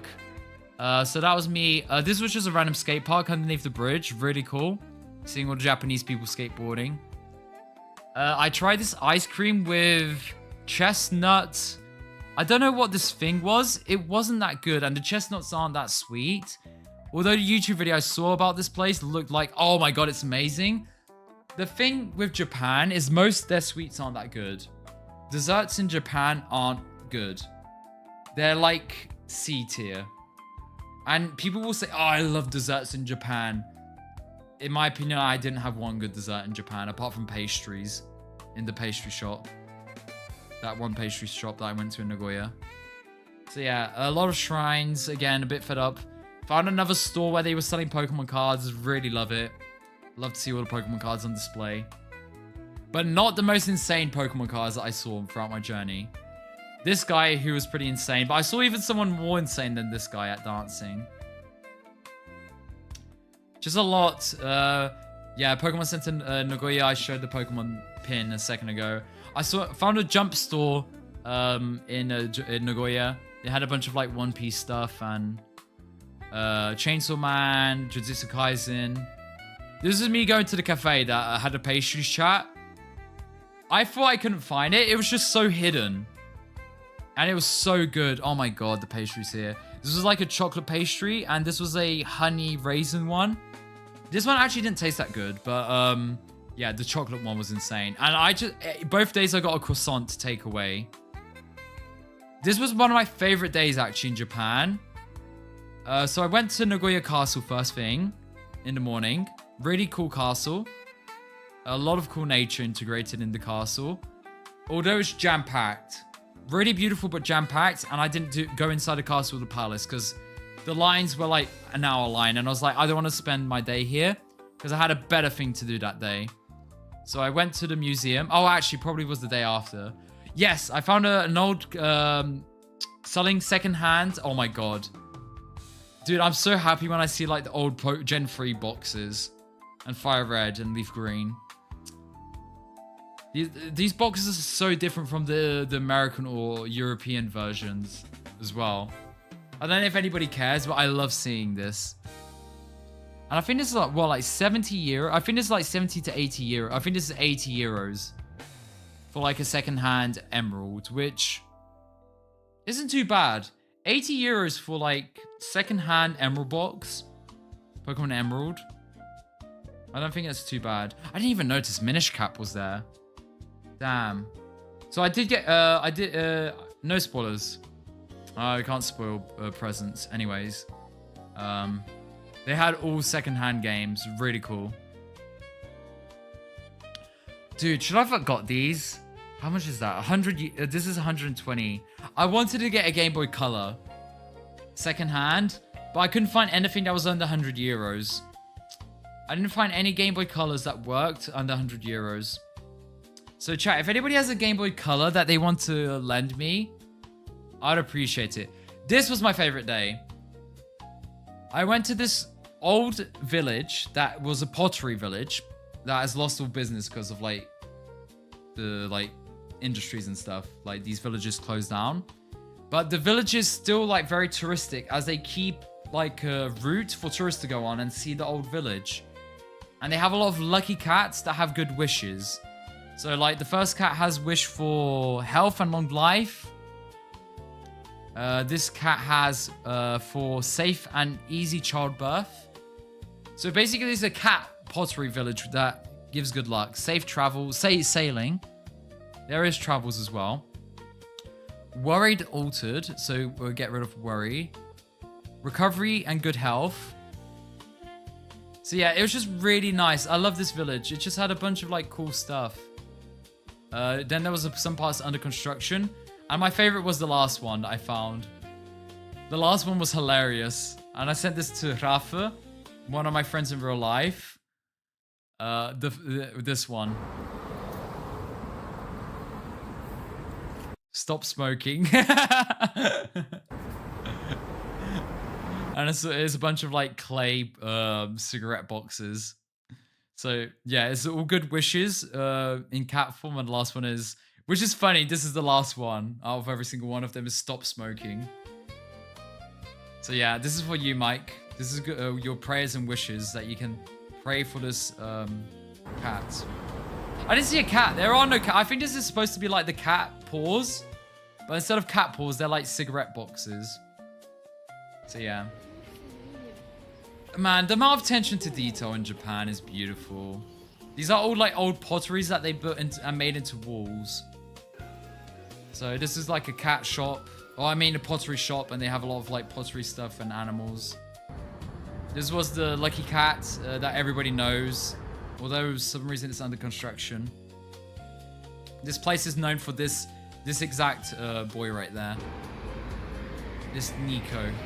Nico means cat in Japanese. So yeah. Great, amazing. And then in the middle of it, they have like a cafe where you can get like sweet potato ice cream. And I just had like, I think it was blackberry and... What was the other flavor? I forget. The other flavor was just some random flavor. I don't know. I translated it with Google Translate photos. And it didn't give me anything that made sense. But I asked for it because it was like really red. And it was like the two best ice cream flavors I could have got. Although it was 600 yen. So this was like €3.50 kind of. But worth it. In Portugal, you get ice cream for cheaper than this, I think. But yeah. So yeah, very beautiful village. Loved it. This is where I ate my croissant. This croissant is insane. So good. It's just a croissant. You don't need anything with it, and it tastes so good. How do I describe it? Imagine if butter chat was made into bread. I think that's the best way to describe it. Butter, but if it was bread. It looks plain, but you just... It's just that right texture. It wasn't dry. It tasted nice. It had that amazing crunch on the outside. Oh my god, it was so good. It looks plain because it didn't need anything. It didn't need like a jam or like a chocolate in the filling. Although I could see like a chocolate filling in this croissant being really good. It was just so good by itself. So yeah, I saw this clay pot like a bus. And I felt like this was like a reference to... Totoro. So yeah, more clay stuff. This was an old clay factory that had like all their pottery. And this is like abandoned clay factory. This is like the signs that would tell you which way to go through the park and the village. These are like the towers that are falling down. This was like a clay Mickey on the floor. This was a wall with a bunch of clay toys and stuff. So yeah, Nagoya, although the city itself hasn't got much going for tourists, there's a lot of different other things you can do while in the city. This was the second day I hang out with Clown. It's pretty cool. But my favorite was going to Tokyo. So this was me going from Nagoya to Tokyo on the Shinkansen. And trying to see Mount Fuji. Chat, this is Mount Fuji right there. Amazing. Absolutely beautiful Mount Fuji. Can't see shit. Anyways, only about 60 to 80 days of the year can you see Mount Fuji. And that was not one of them. This was a random shrine in the middle of Tokyo. Hostel Den. Am I leaking anything? I'm leaking the hostel that I stayed in and the pass key. But this is my favorite hostel that I stayed at. The conviviality was the best. The cleanliness and everything was my favorites as well. I met a lot of cool people at the hostel as well. Had a lot of fun. Then I met Ricardo again. And he wanted to go to this expensive sushi place. And this was like 30 to 40 euro sushi course, chat. 30 to 40 euros of sushi. This was pretty good. I liked this a lot. I don't know what this was. But this was oysters, I think. Then this was really nice. The prawns taste so buttery. It's so different flavored prawns. And this is really good braised fish. I think it was tuna. I think this was both tuna and something else. This was bacalhau or cod. I have not had such good bacalhau even in Portugal. I was so impressed that Japanese people made it taste so good. I forget what this is, but it's a spring roll or something. It's super sweet. Really nice. I had some tempura, vegetables. I'm not the biggest fan of tempura, and I found out it doesn't digest well for me. Yeah. This was like an egg, mushrooms, and fish like mixture jelly. It was really good, but I don't like jelly texture, so I felt a bit sick eating it. As eating jelly textured things leave me feeling sick. But this was really tasty. It tasted so good. And then this was the main course, your sushi. And really good. Fatty salmon. I forget what this is. Butterfish, I think, or something like that. I forget. This is something fin. This one was like really rubbery, but nice. You had fish eggs. You had your urchin. I don't like sea urchin. I had sea urchin twice. Didn't like it either times. I think you need like a mature palate to enjoy it. I don't know what this fish is. And then this was just smashed up salmon. This was my favorite one. You love sea urchin. I think it's because you've probably got a more mature palate than I do. And they always give miso soup. Miso soup. No matter what you eat, you get miso soup with it. So yeah. I think there was even dessert, but I didn't record dessert. This is Tokyo Tower.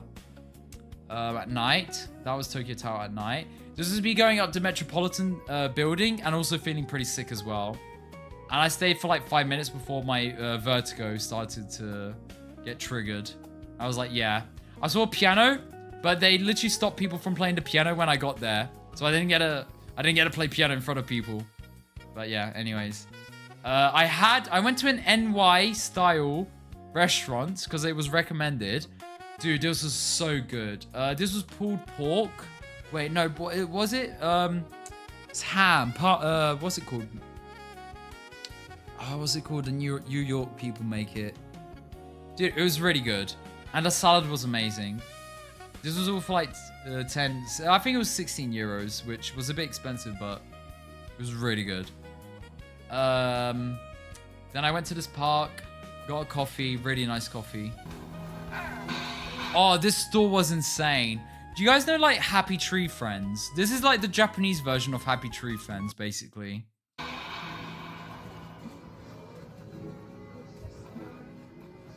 This is really like satanic cursed Japanese Happy Tree Friends. And it feels like you're going on, like you're on some LSD trip or something like that while watching it.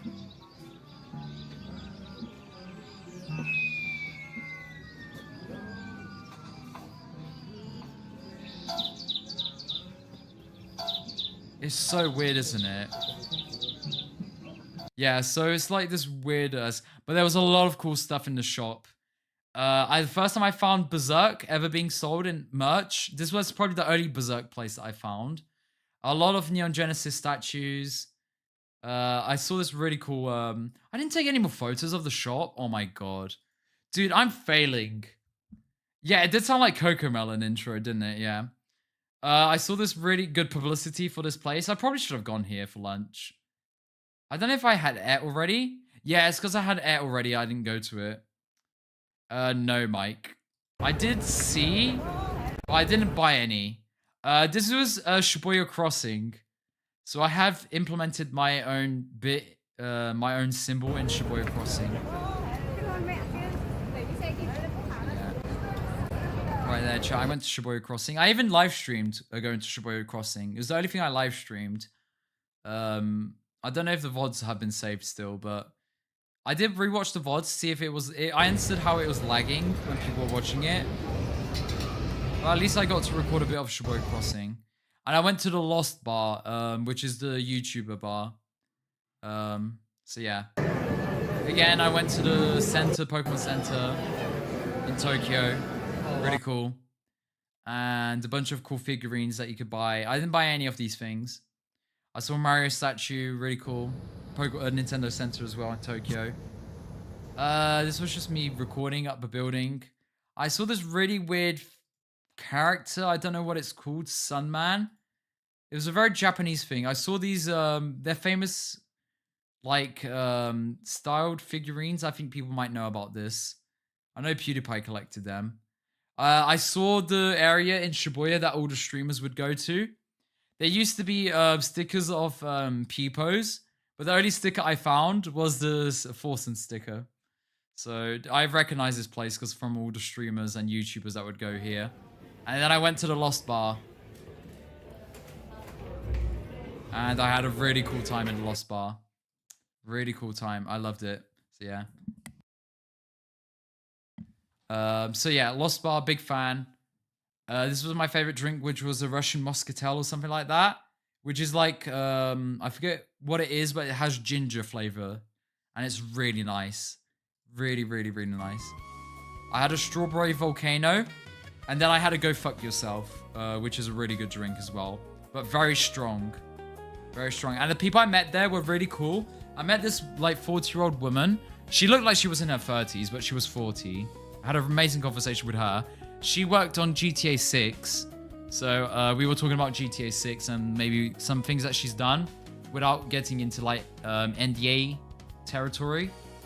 But yeah, she worked on GTA 6. So we were talking a lot about the gaming industry and a bunch of other things and really cool conversation. Yeah, this is just Shibuya at nighttime. Really nice place. Really nice place. And this is Shibuya train station, which I recognize from the anime Jujutsu Kaisen. And I recognize this exact spot right here. Where what's his name? Dies. Oh, spoilers. I'm not gonna spoil it. But yeah, I saw these 3 pillars and I was like, oh my god, this is the exact area. My boy dies. Oh no. Is it in Japan? Yes, the bar's in Japan, the YouTuber bar that Chris Broad opened. This was the derpiest grounding I've ever seen. I was gonna like grounding used earthquake, but earthquake written with like an F. Yeah. Anyways, this was me finding more Tokyo. Found a really cool secondhand Rayquaza. This was 100 quid, so more expensive than the other one I found.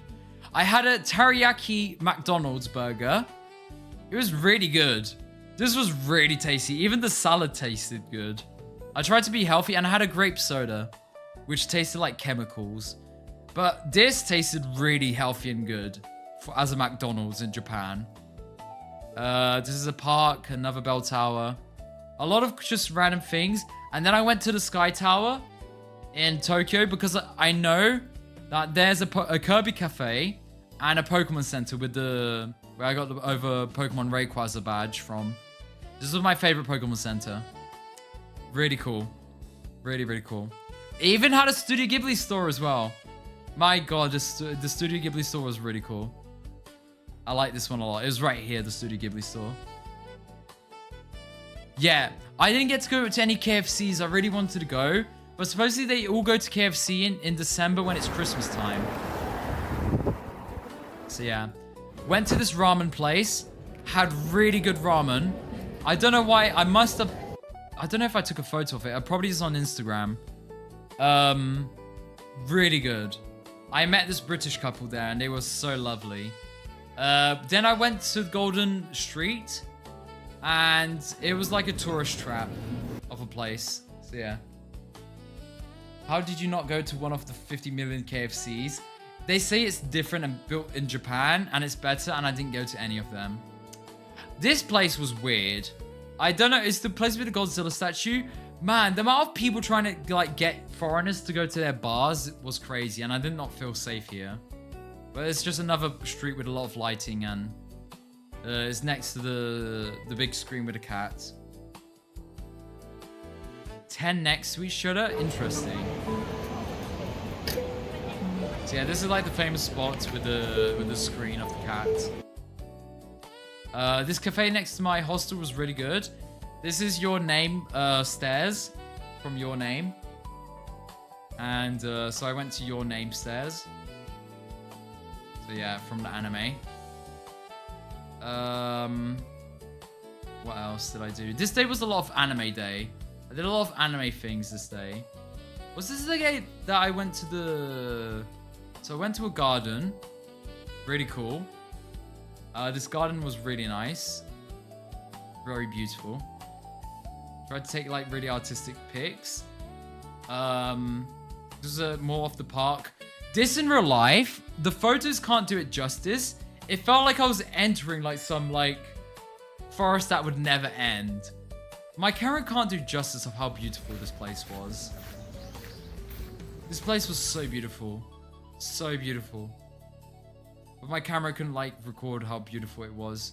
Had some like healthy breakfast, lunch. And then I went to Small Worlds, which is a mini figurine like place. And then they've also got like what's it called? Evangelion stuff. And I got this really cool picture that this couple took of me. They're not a couple, they were friends, as the guy was gay, so they can't have been a couple. But I took this really cool photo with they took a lot of photos. Wait, this photo is really cool. Wait, which one? This one right here. I like this photo a lot. This is definitely gonna be one of the thumbnail photos for my YouTube video. This right here. This is really, really good. So yeah, Small Worlds was one of my favorite places I went to Japan. But again, I felt too overwhelmed to be able to appreciate the moment, as there was just too much going on. It was too cool. Like, too much to see, and it was overwhelming to be there. Just talking about it, I feel overwhelmed. It was really beautiful. And all of like these, like the map would like, it would move. It had like, you press buttons and things would happen. And it was really cool. But there was so much going on. And then I was trying to record it all, so it like also took away even more. And there were like trains going through the map. You could press a button and the guy would like start skiing. Yeah, it was crazy, chat. Small Worlds is amazing. Supposedly there's even a statue of Waldo, but I couldn't find it. Yeah. I think it's from Game of Thrones, right? I don't know if this is Game of Thrones. But yeah, really beautiful. It's just amazing. Amount of attention to detail and hours that someone had put into every single character. I think that was Hatsune Miku statue figurine I saw.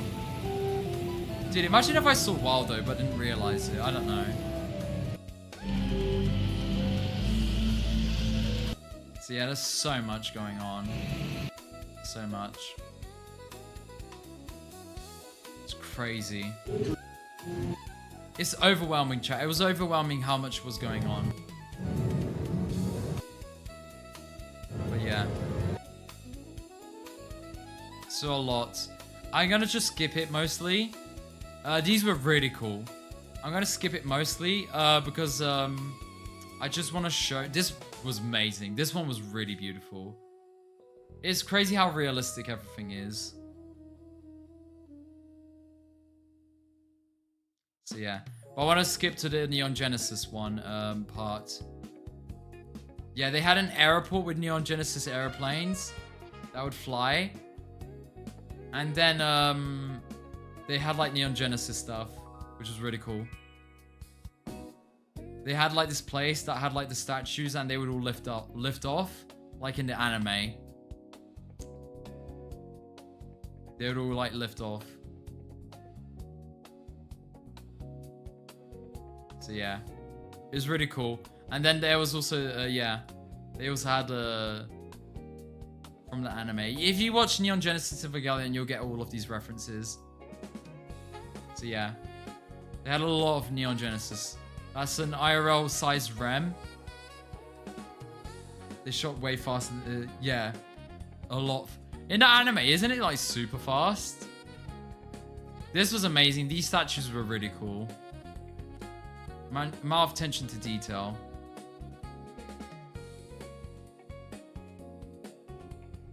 That one's really sick. I don't know if you can notice the details of it killing the other one.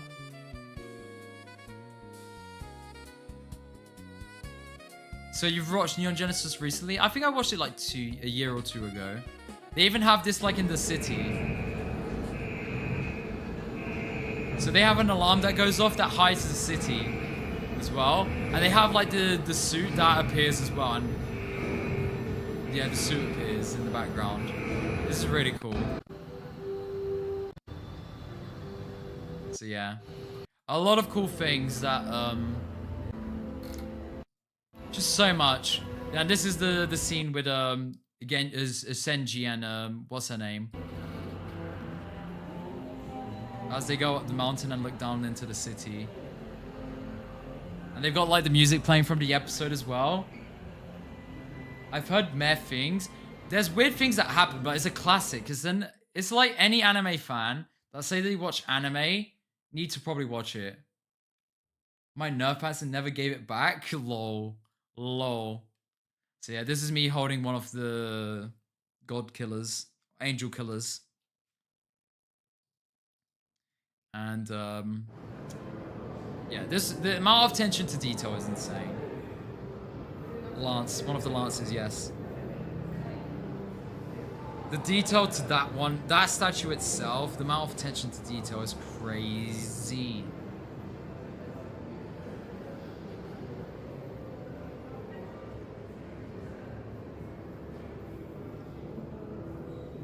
Yeah, I understand. The latest movie definitely is more for like newer fans to like have a good ending type thing to go off. But yeah, and this is them working. You at the museum can see the people working at Small Worlds, and they're also trying to fight the higher people to work on like making all the mini figurines and everything. Adam display? I don't know if what is the Adam display? And then you could buy like, oh my god, I really wanted to buy some. I really wanted to buy some like stuff, but it's just like I couldn't buy too much. And then I went to what's it called? Team Labs. I don't know if anybody knows what Team Labs is. The people kind of, but there being so many people kind of ruined it. Yeah, it kind of ruined because there were too many tourists. The Team Labs is beautiful.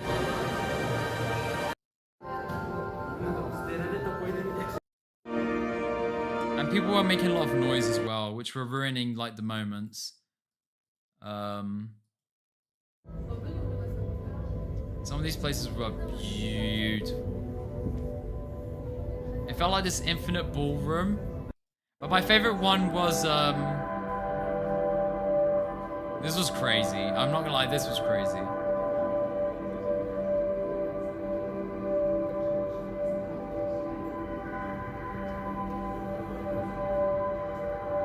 I'm actually so jealous. Team Labs, I only went to the park in this one. I didn't go to Planets. I really want to go to Planets if I ever return to Tokyo. And supposedly they built one in Kyoto as well. That's massive. That if I ever go to Kyoto, I'll go to Team Labs Kyoto as well. This was my favorite. It's just, chat, it's just people ruined the experience. I just want to sit down by myself in this room and there's just people walking in front of you the whole time.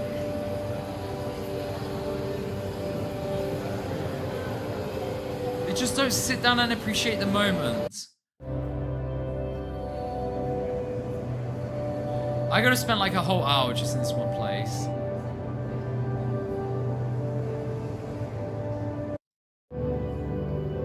See, you see how it ruins the vibe, chat? Everybody just walking in front of you. Dude, yeah. I wish I was just one of those rich billionaires that could like tell everybody to bugger off and have the place just for myself. Hello, Mr. Marathon Runner. Do you want to see this? Sorry. Oh, wow. Wow. Team Labs. That's trippy. That's super trippy. I love this. I could sit there for an hour. I'm not Okay, even then. kidding. Let me just pause this and say... Yeah, just pause this on the finisher, 42 kilometers. 42 kilometers, Porto Marathon. That was my biggest challenge physically I've ever done in my life. And I'm just glad it's done. I'm Nice. so glad it's done. I don't have to aim for this goal anymore. Have I you can- eaten your pizza ready? We got pizza, Chris. You got Okay. slices. I'll only have We mine. got after 3 stream. delicious flavors. I also just had the apple pie Kit Kat. Yeah. Wow, guys, if you have the opportunity to try apple pie Kit Kat, it From tastes Japan. just like apple pie. It's incredible. Yeah. So yeah. Yeah. Congrats to Psych says. Good job, William. A marathon. That's crazy. Thank you to everyone. Thanks, Chris. I probably will never run even a half marathon myself. So. I think most people, that's the situation. Yeah. Yeah. So running a whole marathon and not like tiring out and actually like sticking to. How difficult was it? So I've done many 30-kilometer runs in Yeah. preparation. Right? Sorry, I'll just put music in the background. I've done many 30-kilometer runs in preparation. Mhm. And there were times that I would get to 30 kilometers completely exhausted, and there were times I would get to 30 kilometers still feeling all right. Okay. Today I was on the, let's say, more positive side of the 30-kilometer mark. But Okay then. pain started kicking in around 17, 18 kilometers, where time moves more slowly because you're in more pain. Yeah. Before that, it was all nice and flowy. After that, it started accumulating. When I got to about kilometer 27, 28, I was like, oh, this is going to be a challenge. And that's only 2/3. That's 28 kilometers is 2/3. 28 is 66% of the way, so 2/3. And then I got to the 30-kilometer mark. That's when I had to do my first proper stop to do like stretching, because the part that gets impacted, The lower back. Okay then. I have to constantly do stretches where like I touch my toes, I twist my back, and I also squat to get my leg muscles sort of reset a little bit. And so after 30 kilometers, I had periods where I would have to walk for a while, like a few hundred meters, before I could continue running. I'd have to stretch and walk, and then I would. Okay then. Getting closer to 42 is like way more walking than it is running. Overall, I did it in over 5 hours. 5 hours marathon.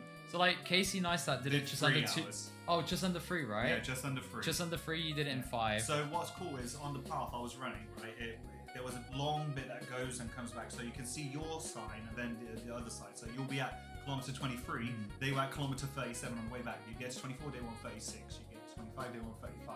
So I could always see the time pacemakers for the people who set the pace time. Do you have like an average speed that you went, even with walking included? I don't know. I mean, 42 kilometers in 5 hours, divide 42 by 5. That's 8 kilometers an hour. 8 kilometers. Okay, that's pretty good. Yeah, it's pretty good. Pretty good. It's not bad. That's like a jogging pace, Yeah. basically. It's Yeah. not a running pace, it's a jogging pace. But most of it, so put it this way. I also did not expect you to run non-stop for 4 hours or 5. Yeah. With walking and stretching in between, it's crazy.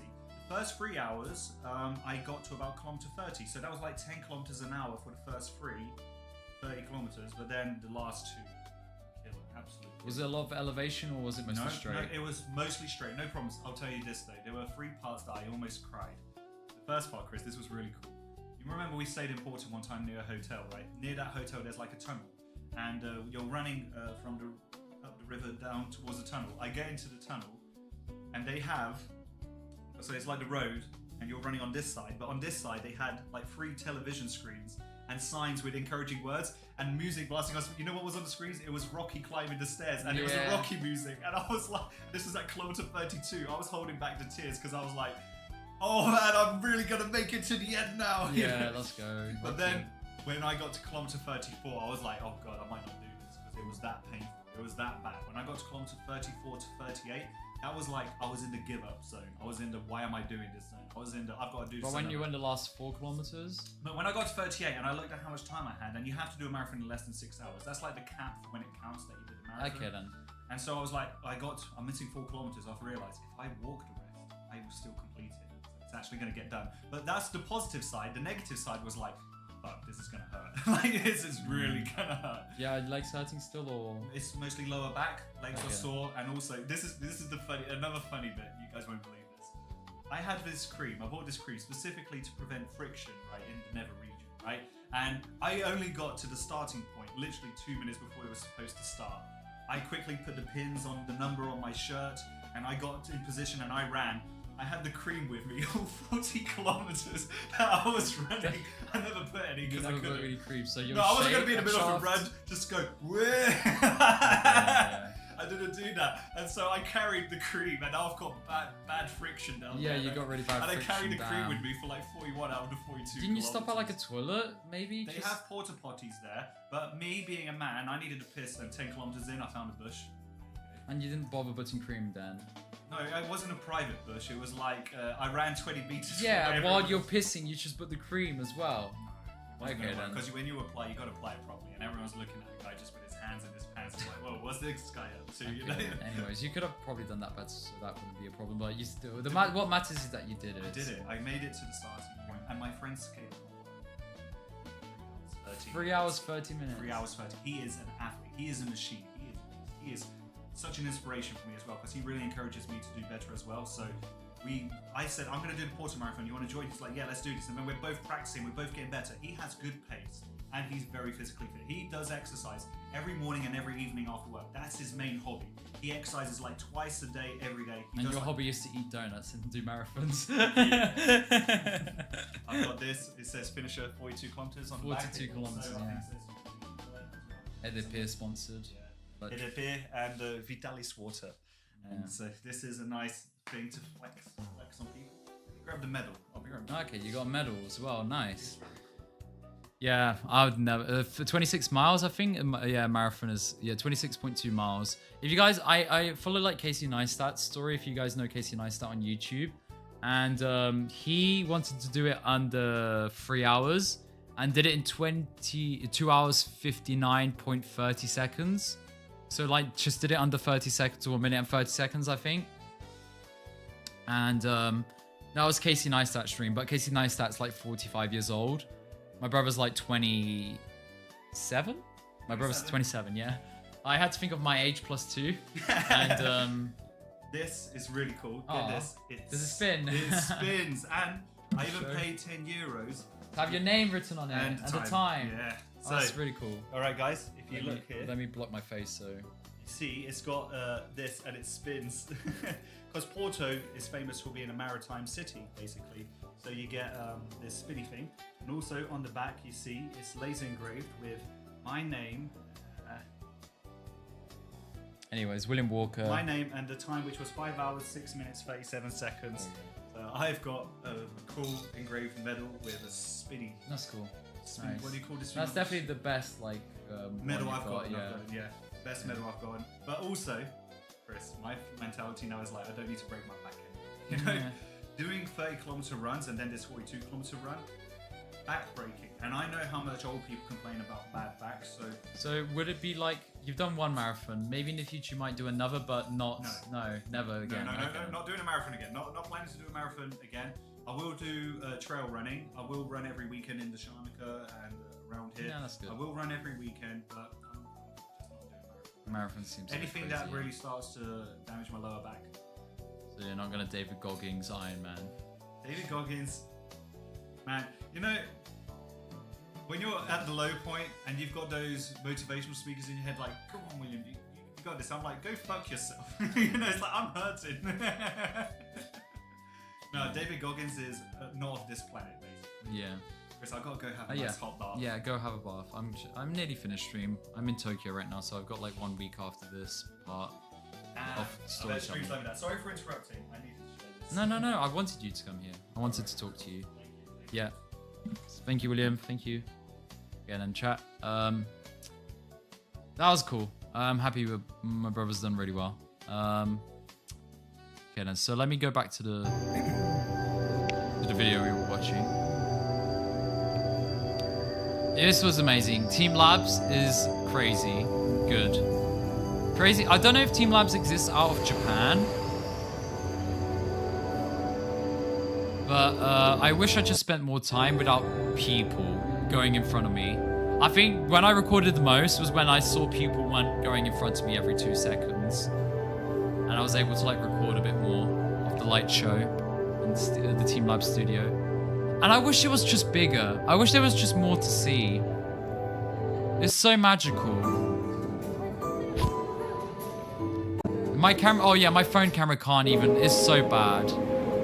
My phone camera isn't good enough to like record, and it didn't do much justice to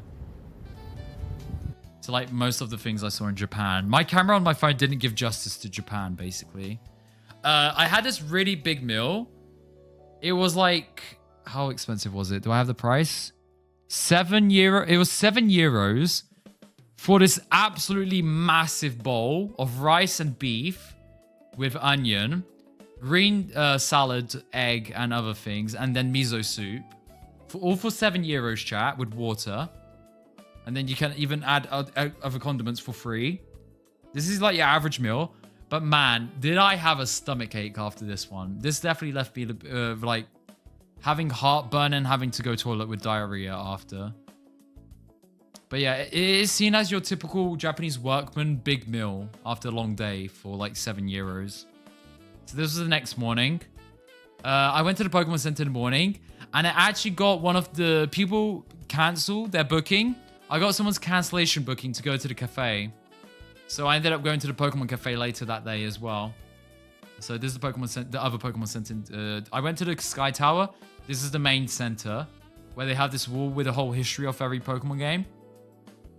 So you got every single generation being displayed here. Yeah, Gen 1, 2, 3, Gen 4 right here. They kind of have like when each game was released, they have the game or the box. Gen 5.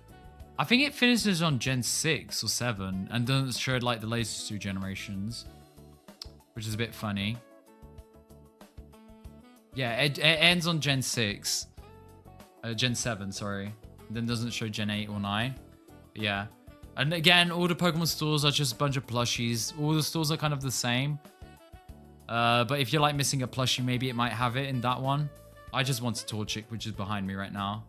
So yeah, I'm going to update the stream, the channel point reward and add Torchic to it. Where is it? Pet the Peepo / Torchic. Damn. Yeah, I'll pet the Torchic just for you guys. Torchic. So I'll show you guys Torchic.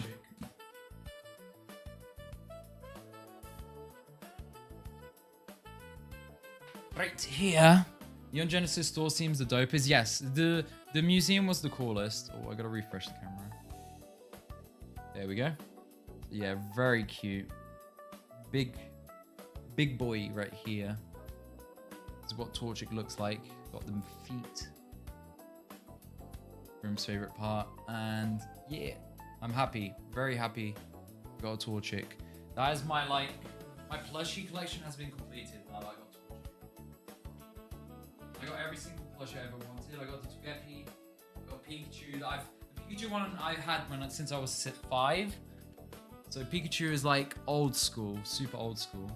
Why does my camera just keep lagging every time? I have to keep refreshing it. People I got. I was a Miskif fan at the time.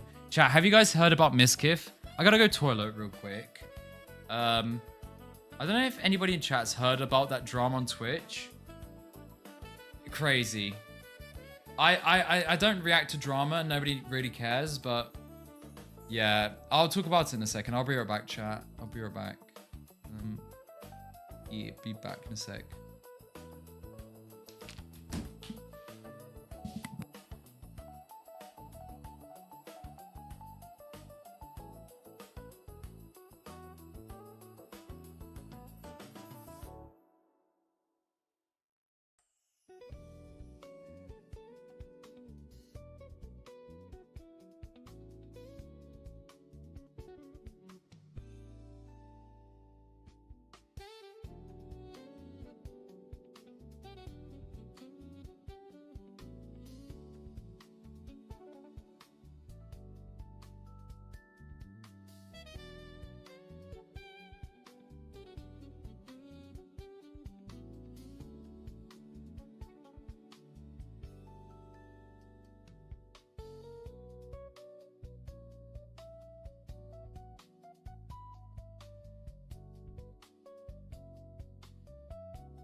Yeah. Chat, if I ever get mad at you, I'm gonna throw Pikachu at you. And Torchic. I'm gonna beat your ass with my plushies. There we go. That's a good meme. That's a good joke that I just added channel point which instead of petting, you know what? Instead of petting, I'm gonna change it to throw. The at chat. Oh, I can't write it. I'm gonna have to get rid of Pika Chunk. Pika to get P. Pick a plushie. Pick which plush for me to throw at chat. There we go. Have you seen the AI music video of it? No. Yeah, Miskiff did a shit job at defending himself. But I do feel like they were just in the most like toxic relationship ever. And like neither side should be like they're both done bad things. I just find it ridiculous how they somehow defend Emmy like she's not done anything wrong, but she also has like she's also done stuff that aren't good. But because Miskiff is like the one that did the shittiest stuff, nobody should defend him.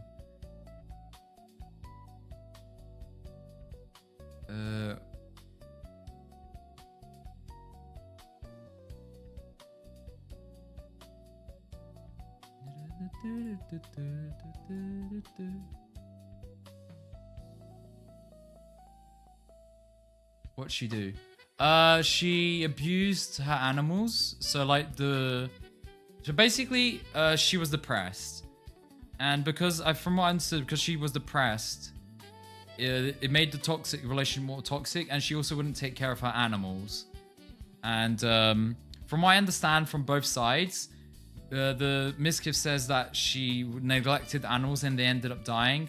And others said that she did take the animals to like animal healthcare places, and they just had like diseases that ended up killing them. So no matter what, they were gonna die. But I think I don't think she took proper care of the bunnies that they had. I don't think Miskiff even took good care of the animals. So like they're both just like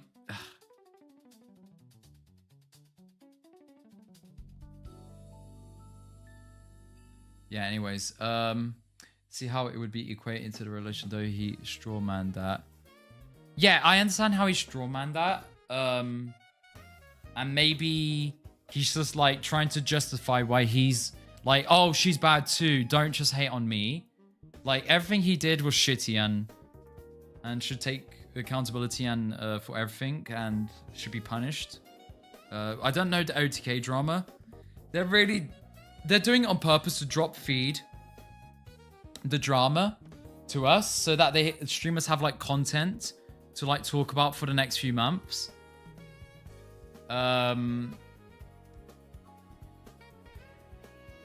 Yeah, it's like yeah, it's like Miskiff definitely hasn't got like good relationship with women, and that's like the reason why I'm kind of like just like I'm not of the biggest fan. I think Miskiff's funny. It's just like so stupid how he is so egotistical and just mistreats the people around him because of it, especially women. And although he might be a funny person, at the end of the day, he's a dick bag. He's a dickhead. So it's like I don't want to support comedians or artists that are just like shit human beings. And I think my support of Miskiff was I never would subscribe to any big streamer. Never subscribe to a big streamer. Such a stupid thing to do, to give money to someone that's already making millions. I only subscribe to smaller streamers. So anybody that was like subscribed for a year to Miskiff and like regretted it or even more, like I think you should just regret being subscribed to a big streamer and not be like, oh, why did I give money to this guy? Why did you give money to big streamers? Like you're an idiot in the first place. Like give money to artists that are trying to make it, or like smaller streamers who like barely make anything. That's who you should be giving your money to. Yeah. Anyways, but like you don't have to donate when they can make a sponsorship that'll make them more money than anything ever. Like, yeah, anyways.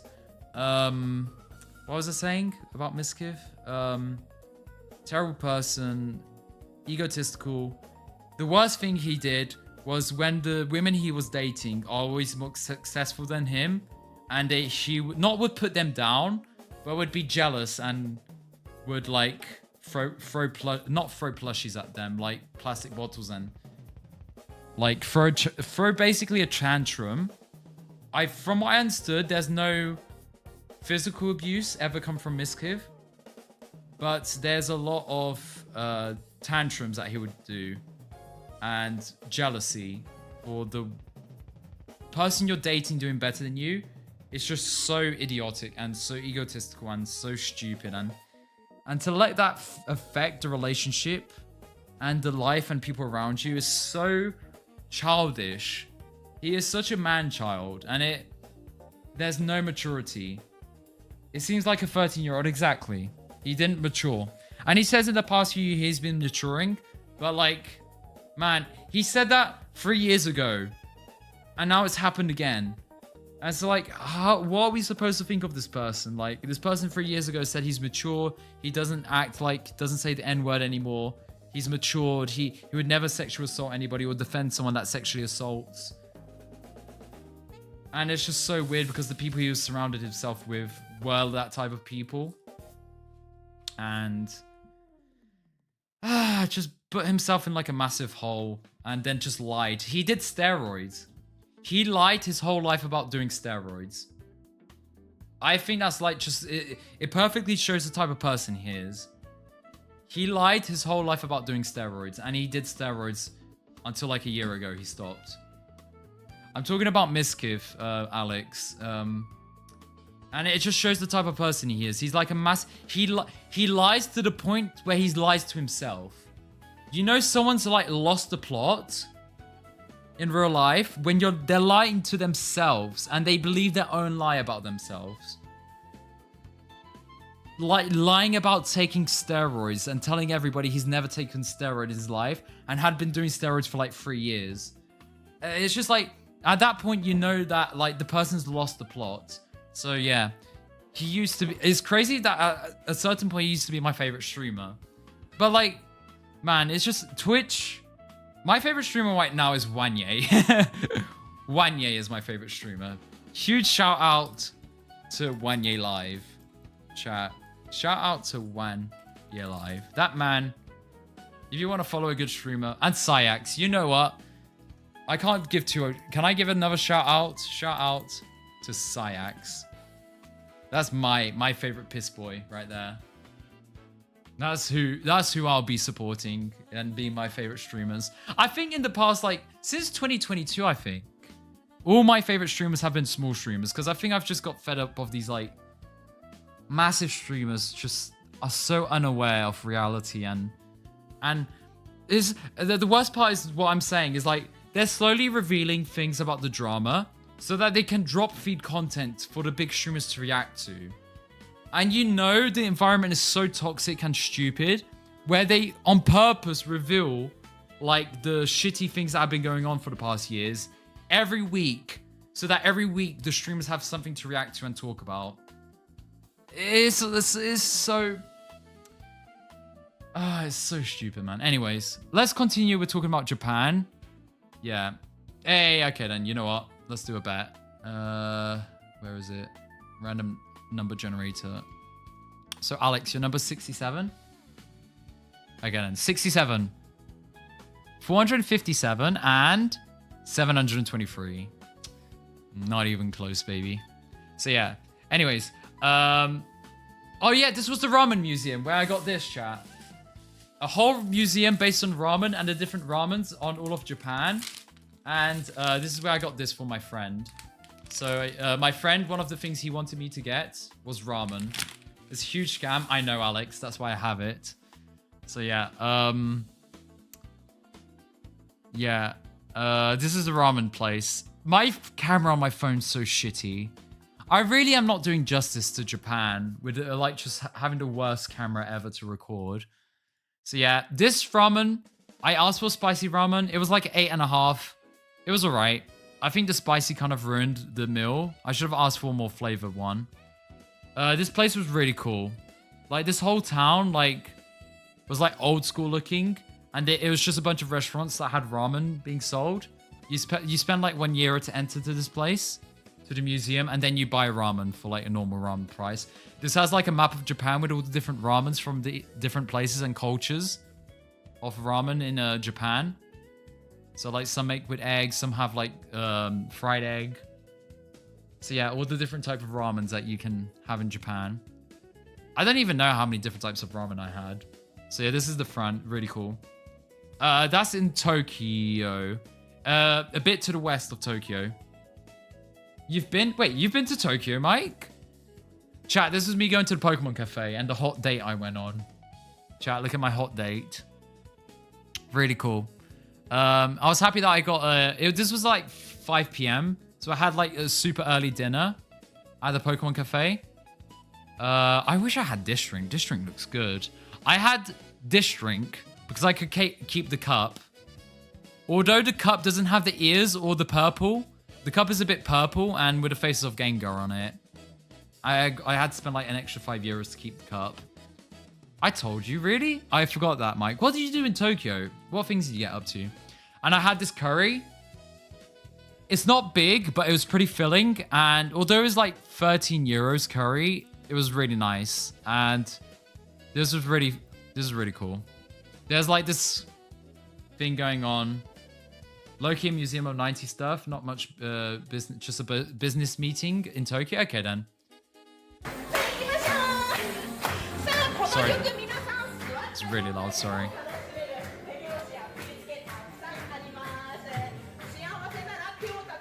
So it was a bunch of adults at this time of day. It was just a bunch of adults seeing this happen. There weren't any kids here. These were all grown adults chat seeing this, by the way. So, with me as well included in that group. So, yeah. And this is what Pikachu looked like after I killed him. Very cool. So yeah, Tokyo, really cool. Oh yeah, I did drink Mario Kart that day with the people at the hostel. I never had done drunk Mario Kart before. They had like these, you could get one for free every day at the hostel in between 7 and 8 p.m. And this night was the first night I decided, you know what, I want to go out in Japan. This was the night I ended up going out. So we had drunk Mario Kart before we went out on the last like... So the metro stops at midnight, chat, and starts at 6 p.m. I mean 6 a.m. So you know that you're going to go out for 6 hours. So we took the absolute last metro to the center of Shibuya. And we did drunk Mario Kart. It was so much fun with the two Brits and this is Yestin. And this is a girl from, what's the place in America where the cousins like get together? She's from there. She was super loud. But they were fun to hang out with. This is your typical Japanese person that goes out at night, and people leave like water bottles and food next to them, which is really funny. This was Pokemon Mega Rayquaza raid day, and I was just like Alabama. She was from Alabama. Super loud but fun. And this was on Pokemon raid day, and everybody was playing Pokemon Go on their phones. It was crazy. I forget what this place is called, but it's just too many people. Just too many people.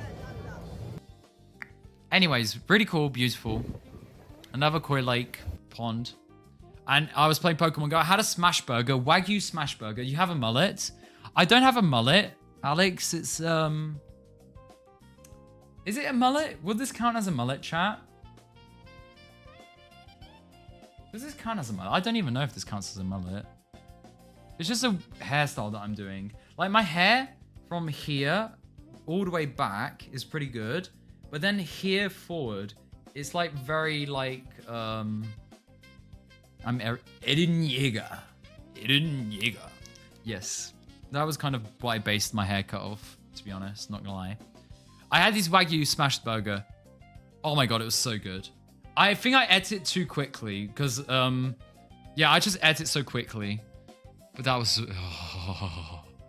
Oh, this was good. Every single bite was good. And I went back to the Lost Cafe, Brought in Japan Cafe. This time round, I had the cocktails that I didn't have the first time. But I literally had nobody to talk to while I was there. And I was hearing this American. Oh my god, I hated it. Just this American, just like with the worst opinions ever. Just the most right-wing guy that voted for Trump. and said that Europe's like the shittiest country or shittiest continent ever. And it's having to hear this guy and not like just like hit him or just like he said, I'm never coming back to Europe. And I'm like, thank God you're never coming to Europe because I'd not want to see his face here. Like just the worst, like it kind of ruined the vibe. I had told that to one of the waiters, who was a Brazilian guy that I was talking Portuguese with. And he ended up giving me free sake because I said the experience wasn't as good the second time round. So he was like, you know what? He was like, I like you, mate. We had like good conversation about League of Legends as well as going on right now. And I was watching it on my phone. And he was like, oh, what team's playing? And I was like, oh, there's one Brazilian team. There's one Spanish team. The Americans and the EU still fighting to see who's better. But the team that always wins is Korea and China. And, well, Korea's in the finals. There's only Korean teams in the finals because it literally finished today, the semi-finals. And he was like, you know what? I'm going to get you some free sake. And he got me the most expensive sake ever. Oh my god. Oh my god, this sake was so good. It is so dangerous, chat. It was so strong, but you don't notice it because it's just like, it is so nice to drink. It is so nice to drink. And it just like went down my throat so easily. But I noticed I was drunk after drinking this. I was tipsy going back to my hostel. Because I got the last metro back to the hostel that day, and it was fun. That was a fun night. But nobody to talk to and having an American guy at the bar just like spout the most like American, like small-brained American things ever. So this person that's working at the Wall Street Journal in Japan and just convincing her of his opinions, like, oh my god, I just wanted to talk to her, think, what was the actual opinion about what he was talking about to you? To actually think if someone from the Wall Street Journal actually agreed with what he was saying. But again, I went to the cafe near the hostel because it was really good. Sesame Street Cafe, a bunch of a Labubu shop. And they had Lapupus, Lapopos. Oh my god. I was like, I saw the Labubu shop and I was like, oh my god, why does this exist? But then I started laughing when I saw a Lapopo. I saw a Lapupu. I was like, yeah, I gotta take a photo of the Lapupus. So yeah, anyways. Another Pokemon Cafe with a Garbodor trash can, which was really cool. And, yeah, another Pokemon Center. I forget which one this is. This is the last one in Tokyo that I went to see. There was really a lot of cool things in this. And they had an Attack on Titan thing going on. But I didn't go to it because I didn't know what the fuck... There was like no instructions for English-speaking people. And I tried to translate it and you're supposed to book something the day before to go here. And I didn't know what convention or whatever thing Attack on Titan was going on, so... I had brisket. It was pretty good. Ribs. I mean, I had ribs and... But I feel like I had better ribs before. And this place was the NY place. I went to Takeshita Street, or Take a Shit Street, which is the most like kawaii looking street ever. And it was just too many people. Too many people. And another screen with the cat that would appear sometimes, but my phone couldn't record it. And then this was the last day in Tokyo. I then went up the mountains. Had myself one of those box meals. It was really good. And went to Nagano, which is up the mountains. This was the day I went to the onsens, the open air onsens. It was a lot of traveling. Be a bit around. It was a lot of traveling. Wait, was this me leaving the place? Or... No, this is me getting to the place, I think. Yeah, this is me getting to the place. In the middle of the mountains. It was just pouring with rain. Climbing up this mountain, chat. In the middle of nowhere in Japan. I had no clue where I was, to be honest. But, like, it was beautiful. And I found these onsens. And this place. In the middle of nowhere. The opposite of, like, other places I've been to. Where there was just too many people. And this is what I found. Just beautiful, man. God. It felt like I was in a movie at this place. The camera does not do it justice of how beautiful this place I just had stumbled upon was. This place is because I wanted to go to the open air onsens in the middle of nature. It was so beautiful. I like this photo does it more justice maybe. So yeah, and then I took photos of the onsens when there weren't naked Japanese people or naked old Japanese men in it. I went a bit more up the mountain. It was a bit dangerous because I was exploring all of this by myself in the middle of nowhere, and there are literally bears and other wild animals still out here. Really, just like tight. So like if an animal or like a have black to, like, pig or like those boars would Find appear, out what the hell's going on? I probably Oh, yeah. that's And there's cool. like even like columns like holding the mountain up because There's it's a like cliff right here. if I had fallen, I would have also got- dead. I would have been dead. But I loved Like the exploring. I just love Flatlands. going up this mountain. Show you. That's my Like, look, I didn't have that much. I literally had no room. I was like, I had to do one step because I couldn't like stay in one place sideways. I had to like, that's how like steep it was. Show you. And That's it's my just like a my dead. pants You're I dead if was, you fall down. You know, onsen with. Yeah, it doesn't. This place really. It was so beautiful though. I had to. This is the open air onsen. This is what it looked like, chat. I had to bathe with naked Japanese men. Don't care. One of the best experience I had the whole journey. And I think the reason why I felt it was the best and I enjoyed it the most when I was there is because I had only been to the big cities where it was just like tourists everywhere. And then having gone to like the opposite contrast of city with tourists and you just people everywhere to open air onsen for free in the middle of nature is like so different. It was so nice. So nice. But I did get sick because at the end of the day, I came back to my hostel with wet feet, wet shoes. It had been raining the whole day. It was like not raining during this recording, but my God.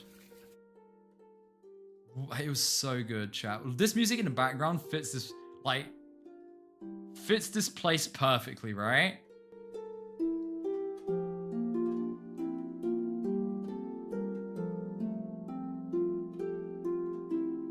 By the way, the music playing right now was a coincidence. It's not even a playlist. Dude, this place was magical. This place was magical. So yeah. You know, I'm gonna add this music. This song that just appeared randomly right now is going to my editing playlist. And it's literally gonna be used for when I'm editing my YouTube video about when I go to Japan or when I went to Japan. 1 second, chat. Let me just add this to my editing playlist.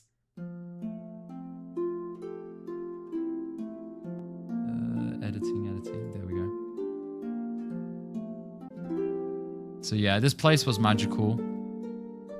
Really nice. And most of these buildings that like was supposed to host people that go to the onsens, because nobody comes here, they were all like crumbling down, all closed. So like, this place was just magical because it was all for myself and maybe 1 or 2 Japanese men that like I spent time in the onsen with, and just everybody just did their own thing, didn't bother each other.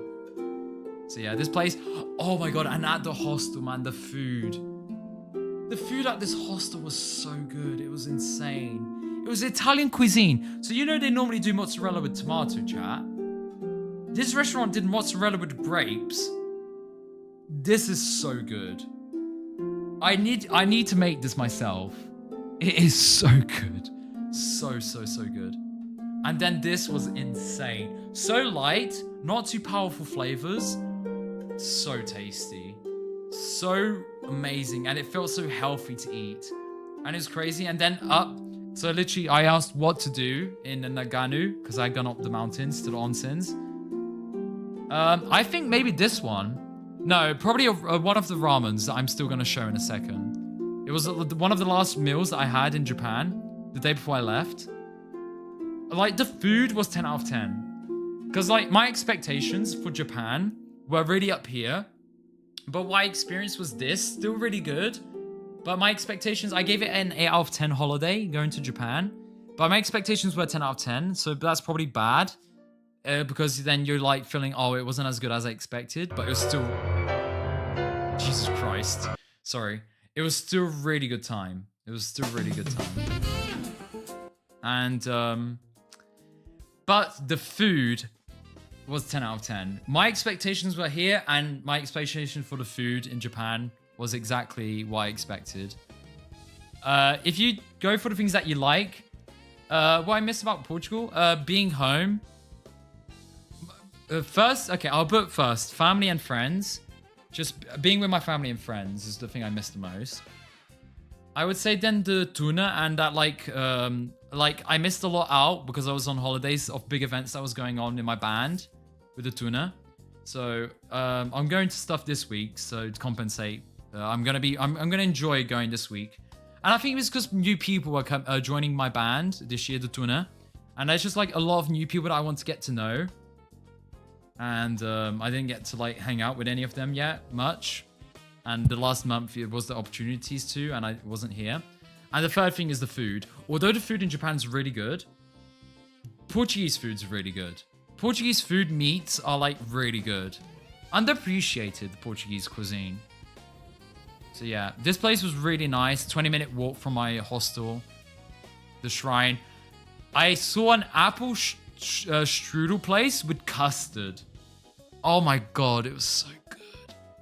Oh, that was so good. I ate it so quickly because it was like burning my mouth, but it was just tasted so good. It was so good.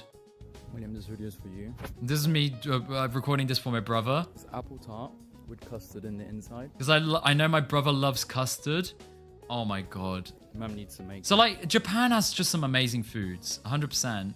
But Portuguese food's really good. Portuguese food's really good. Just like a normal meat with rice and salad. Like, it's really hard to get like a nice salad in Japan. Like, if you ask for salad, they'll give you lettuce, just plain lettuce with soy sauce on it. And it just feels weird, like having a nice proper salad with tomato, onions, lettuce, or something like that, and it feels healthy. I definitely feel a lot healthier eating Portuguese food than I did Japanese food. But Japanese food was healthier than American food. There's just a lot of fried things or a lot of rice. I'm not the biggest fan of eating rice all the time. Maybe that's another problem with me, but I got used to it. The rice there is good. It's good rice. I just got fed up of eating rice.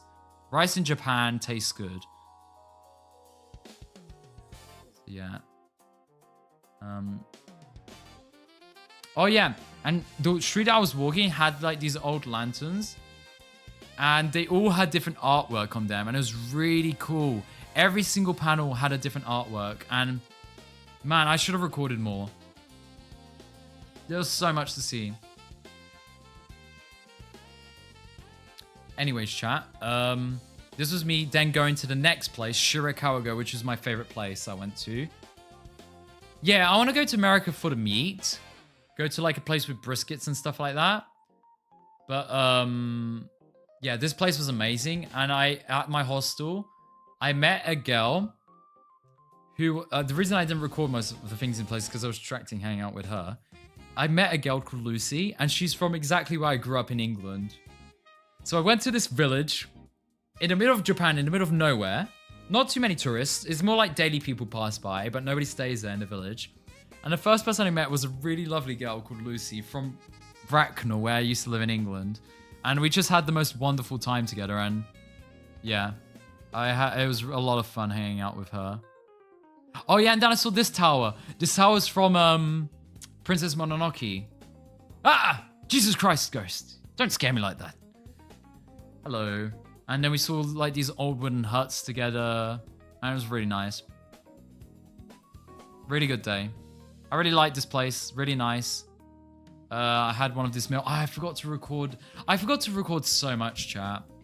This is why I want the YouTube video to be a bit more talking about Japan than me just showing footage of... I went to Japan the last month, Green Ghost. Dude, the omurice. I had it once. And this place...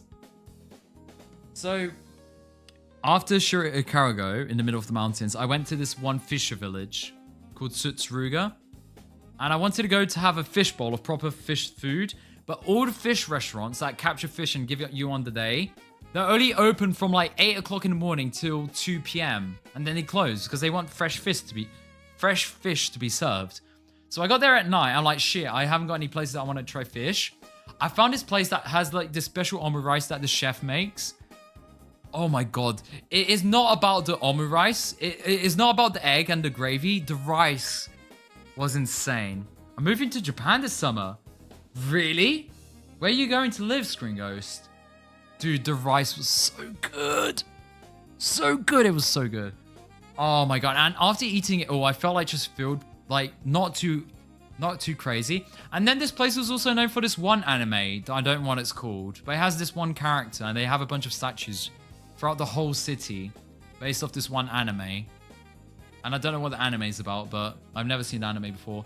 And then they're famous for this one pine forest tree beach as well, Totsuruga. A lot of fishermen. So it's a big fisherman city. And the pines, like compared to the pines, we have a lot of pines in Portugal. It's like mostly pine trees in Portugal. They're like so teeny. The pine cones are so small. They're like mini pine cones. Like we have massive pine cones here in Portugal. They have mini pine cones. Tokyo, my best friend Satoru, just opened a language school and I'll be working there. And an English teacher, oh my god. Ghost, enjoy Tokyo. If you want any recommendations I can give you, although I feel like I did your typical tourist stuff in Tokyo. And this is the fish meal that I had. It cost me 20 euros. Very expensive. But this was all fresh fish. And oh my god, some of the best fish bites I've ever had were from this place. Although I don't like, I wasn't a fan of fish eggs or this one thing. It tastes like seawater. Sea urchin. But the rest, oh my god. And the ginger, man. The ginger that they serve with sushi in Japan is like the sweetest, nice ginger you could eat ever. So yeah, I don't know what this anime is about, but they have a bunch of statues from it. This was a statue for publicity of the dinosaur place. And then I went back to Osaka and then realized I still have 3 more nights to spend in Osaka. So I spent like nearly a whole week in Osaka. Went to the Pokemon Center. I hadn't gone to this one yet because I got lost the other time. Went to the other Studio Ghibli place that I hadn't gone to. And then I stayed the last 3 nights in Tokyo, in Koreatown, which was a good choice, staying in Koreatown in this one hostel. So yeah. The later the days went, the less I recorded as well, by the way, chat. So I did try this one place that makes these special sandwiches. I think they were a bit overrated, to be honest. It was definitely tourist trap type of vibe. So yeah, the Golden Bridge in Osaka, whatever it's called. I went to, I forget what this place is called. It was really nice. I love this place. 20 euros is not expensive. Well, guys, in Japan, you can get good meals for like 6 euros. Good meals for 6 euros, 7. So 20 is expensive compared to that. This was one of my favorite places to go to. Really nice. It's one of the castles that is still preserved and survived the wars. So although it's maintained like every single one, it's still like original, most of it. I forget what it's called. I'll remember.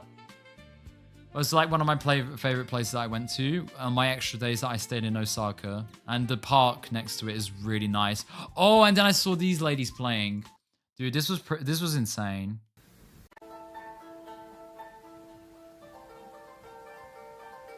Why is this player, whatever this player is called?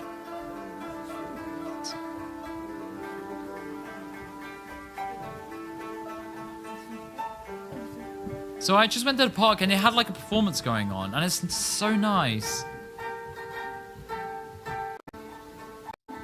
I don't know if I recorded more. I did.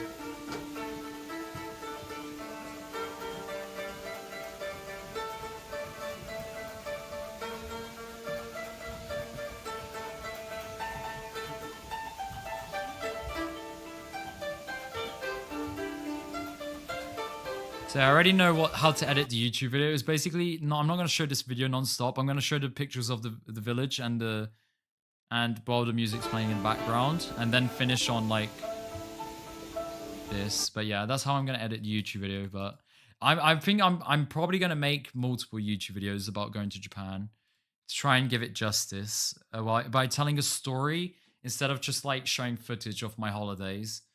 So yeah. Hostel, the new hostel. I went to that day. Automod. Yeah, I think Jap is not a nice thing to call Japanese people. I don't know. I went to the Team Labs Gardens. I really enjoyed it. Team Lab Gardens were really nice. I'm going to show more in the YouTube video. This will be a whole segment that I'll have like music playing in the background while I show the footage. But it was really nice. Team Labs Gardens, really beautiful. Yeah, definitely worth to go in Osaka. This Team Labs Garden is in Osaka. My favorite was this one right here. This one right here is amazing, but it is so loud. If I turn on audio, because they have like jets beaming air inside them, it's just so loud and takes from the vibe, but it's so beautiful. It's so beautiful. I love this so much. A Japanese name for the people playing. I don't know the instrument or what the women are called, but yeah. For the YouTube video, I'm going to like add subtitles and the Japanese name for everything. So if people want to like Google research the things, they can just like Google. After watching my video, they can Google stuff. So yeah. This place was amazing. Team Labs, always... I want to go to every single Team Labs things. Definitely worth it. And this was like my night walk after having dinner. Went to this park. Super beautiful. And then I went bed. And it was like such a nice thing to do. To go. This place was a scam. I saw on the internet. It was a massive scam. This right here was a 10 out of 10. This was a black pork ramen without broth. But there's like a little bit of broth oil. There's like an oil at the bottom.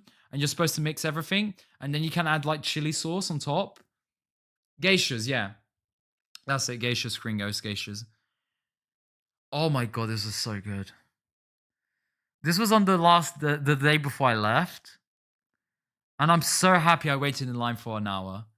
Because like, oh my god, it was so good. If I could repeat anything, I would eat this meal. It definitely felt like this is a meal that's going to give you a heart attack if you eat a lot of it. But like, oh my god, it's so good. Oh my god, it's so good. And it had like, at the front of the shop, it had like Best Noodles 2023-2024. Like award-winning golden standard. Yes, I understand why. It deserves it. And then I went to this one store in Osaka, which had some of the best like figurines. I also went to the studio. Oh my god, chat. This store is the most collector's heaven store ever. Some of the Pokemon cards that I saw here were insane. These are all over 100 euros. This here, chat, is more... These two cards was more expensive than my journey around Japan. Sorry, my camera's in front of the other one. This here is 17,000 yen. And this here is 70,000 yen. Both together is more expensive than my whole journey around Japan for 3 weeks and 3 days. Oh my god, these cards are crazy. But I don't know. I don't know what the grade... It says grade 10 mint. I've seen it more expensive on eBay and other places. So I feel like... I don't know. Is it an investment if I had bought this and then tried to sell it? I feel like it would have been. And because I feel like I would have spent like 2k, around 2k to buy one of these cards. I feel like I could have sold it for 10k online. I have that feeling that I could have made more money if I had invested 2k in that Pokemon card. But I'm not that crazy because I already spent too much money on my trip to then spend that type of money on a Pokemon card. But yeah, this store was the collector's heaven store. Look at that statue of Goku. That Goku statue, the shading on the statue is insane. It's like the shading is drawn on it. Yeah, and then just customs take like a 2k card from me. Yeah, exactly. I don't know. I feel like this shop could get burgled with the amount of like money that's just in collectibles that exists in this place. And then I went to one of these. Oh, this place was really cool. I spent more money than I was supposed to because I enjoyed the food so much here. This was my last night as well. So my last lunch was ramen. My last night food was really good. And then they had churros. And they were like, I was like, €2 for this. €2. I was like, I have to get it. The crazy thing was, they had maple syrup with churros. This was dark chocolate. That is not maple syrup. I was like eating it. I was like, this is dark chocolate. How did they say it's maple syrup on the screen? But yeah. And then, oh my god, this place was so good as well. I brought back cakes from this place because it was too good. And it had no publicity for it. It was empty and nobody came. This cafe in the middle of Koreatown was so good. So good. Oh my god, it was so good. And the coffee was massive. For €2.50 coffee, but it was massive and it's so good. So yeah, last day, traveled a bit around Osaka and then left. Came back home. That was my journey, chat. I am tired. That was like 3 hours of talking non-stop for 2.5 hours about my journey in Japan. If you want to rewatch the VOD to hear what I've been through, you can watch the VODs, but I will be making a YouTube video on it, so subscribe. The YouTube video will hopefully come out in the next 2 weeks. I have a deadline because I have to release it before I start working. So yeah. Yeah, the food was my favorite part. Chat, I'm very tired right now. You can watch the VOD if you want to. Oh, my brother also was on stream talking about him running a marathon, if you're interested in that. He did a marathon for the first time in his life. So yeah, chat, I'm gonna go eat food. I'm very tired right now. I also am still recovering from jet lag. So yeah, that was my Japan journey. I didn't do this on stream. I was supposed to build these on stream. I'll leave it for another stream. So yeah, I'll leave these two things for another stream. So thanks for watching, chat. Love you guys. I'll love you and leave you. Thanks for subscribing, Octavian, William. Thanks for watching and hearing my story. Chat, thanks for watching. If you want any questions about Japan or anything, join Discord, message me. That is the Japan highlight stream. Don't think I have anything left. There was me traveling above China and just like China just being massive. And that's it. I don't think I have any other... I've got like stuff that I got to download from Instagram because I have a lot of stories that are like really nice photos that I put on Instagram only. I need to download as well. So yeah, and add for the YouTube video. Chat, thanks for watching. See you in the next one. Maybe next weekend.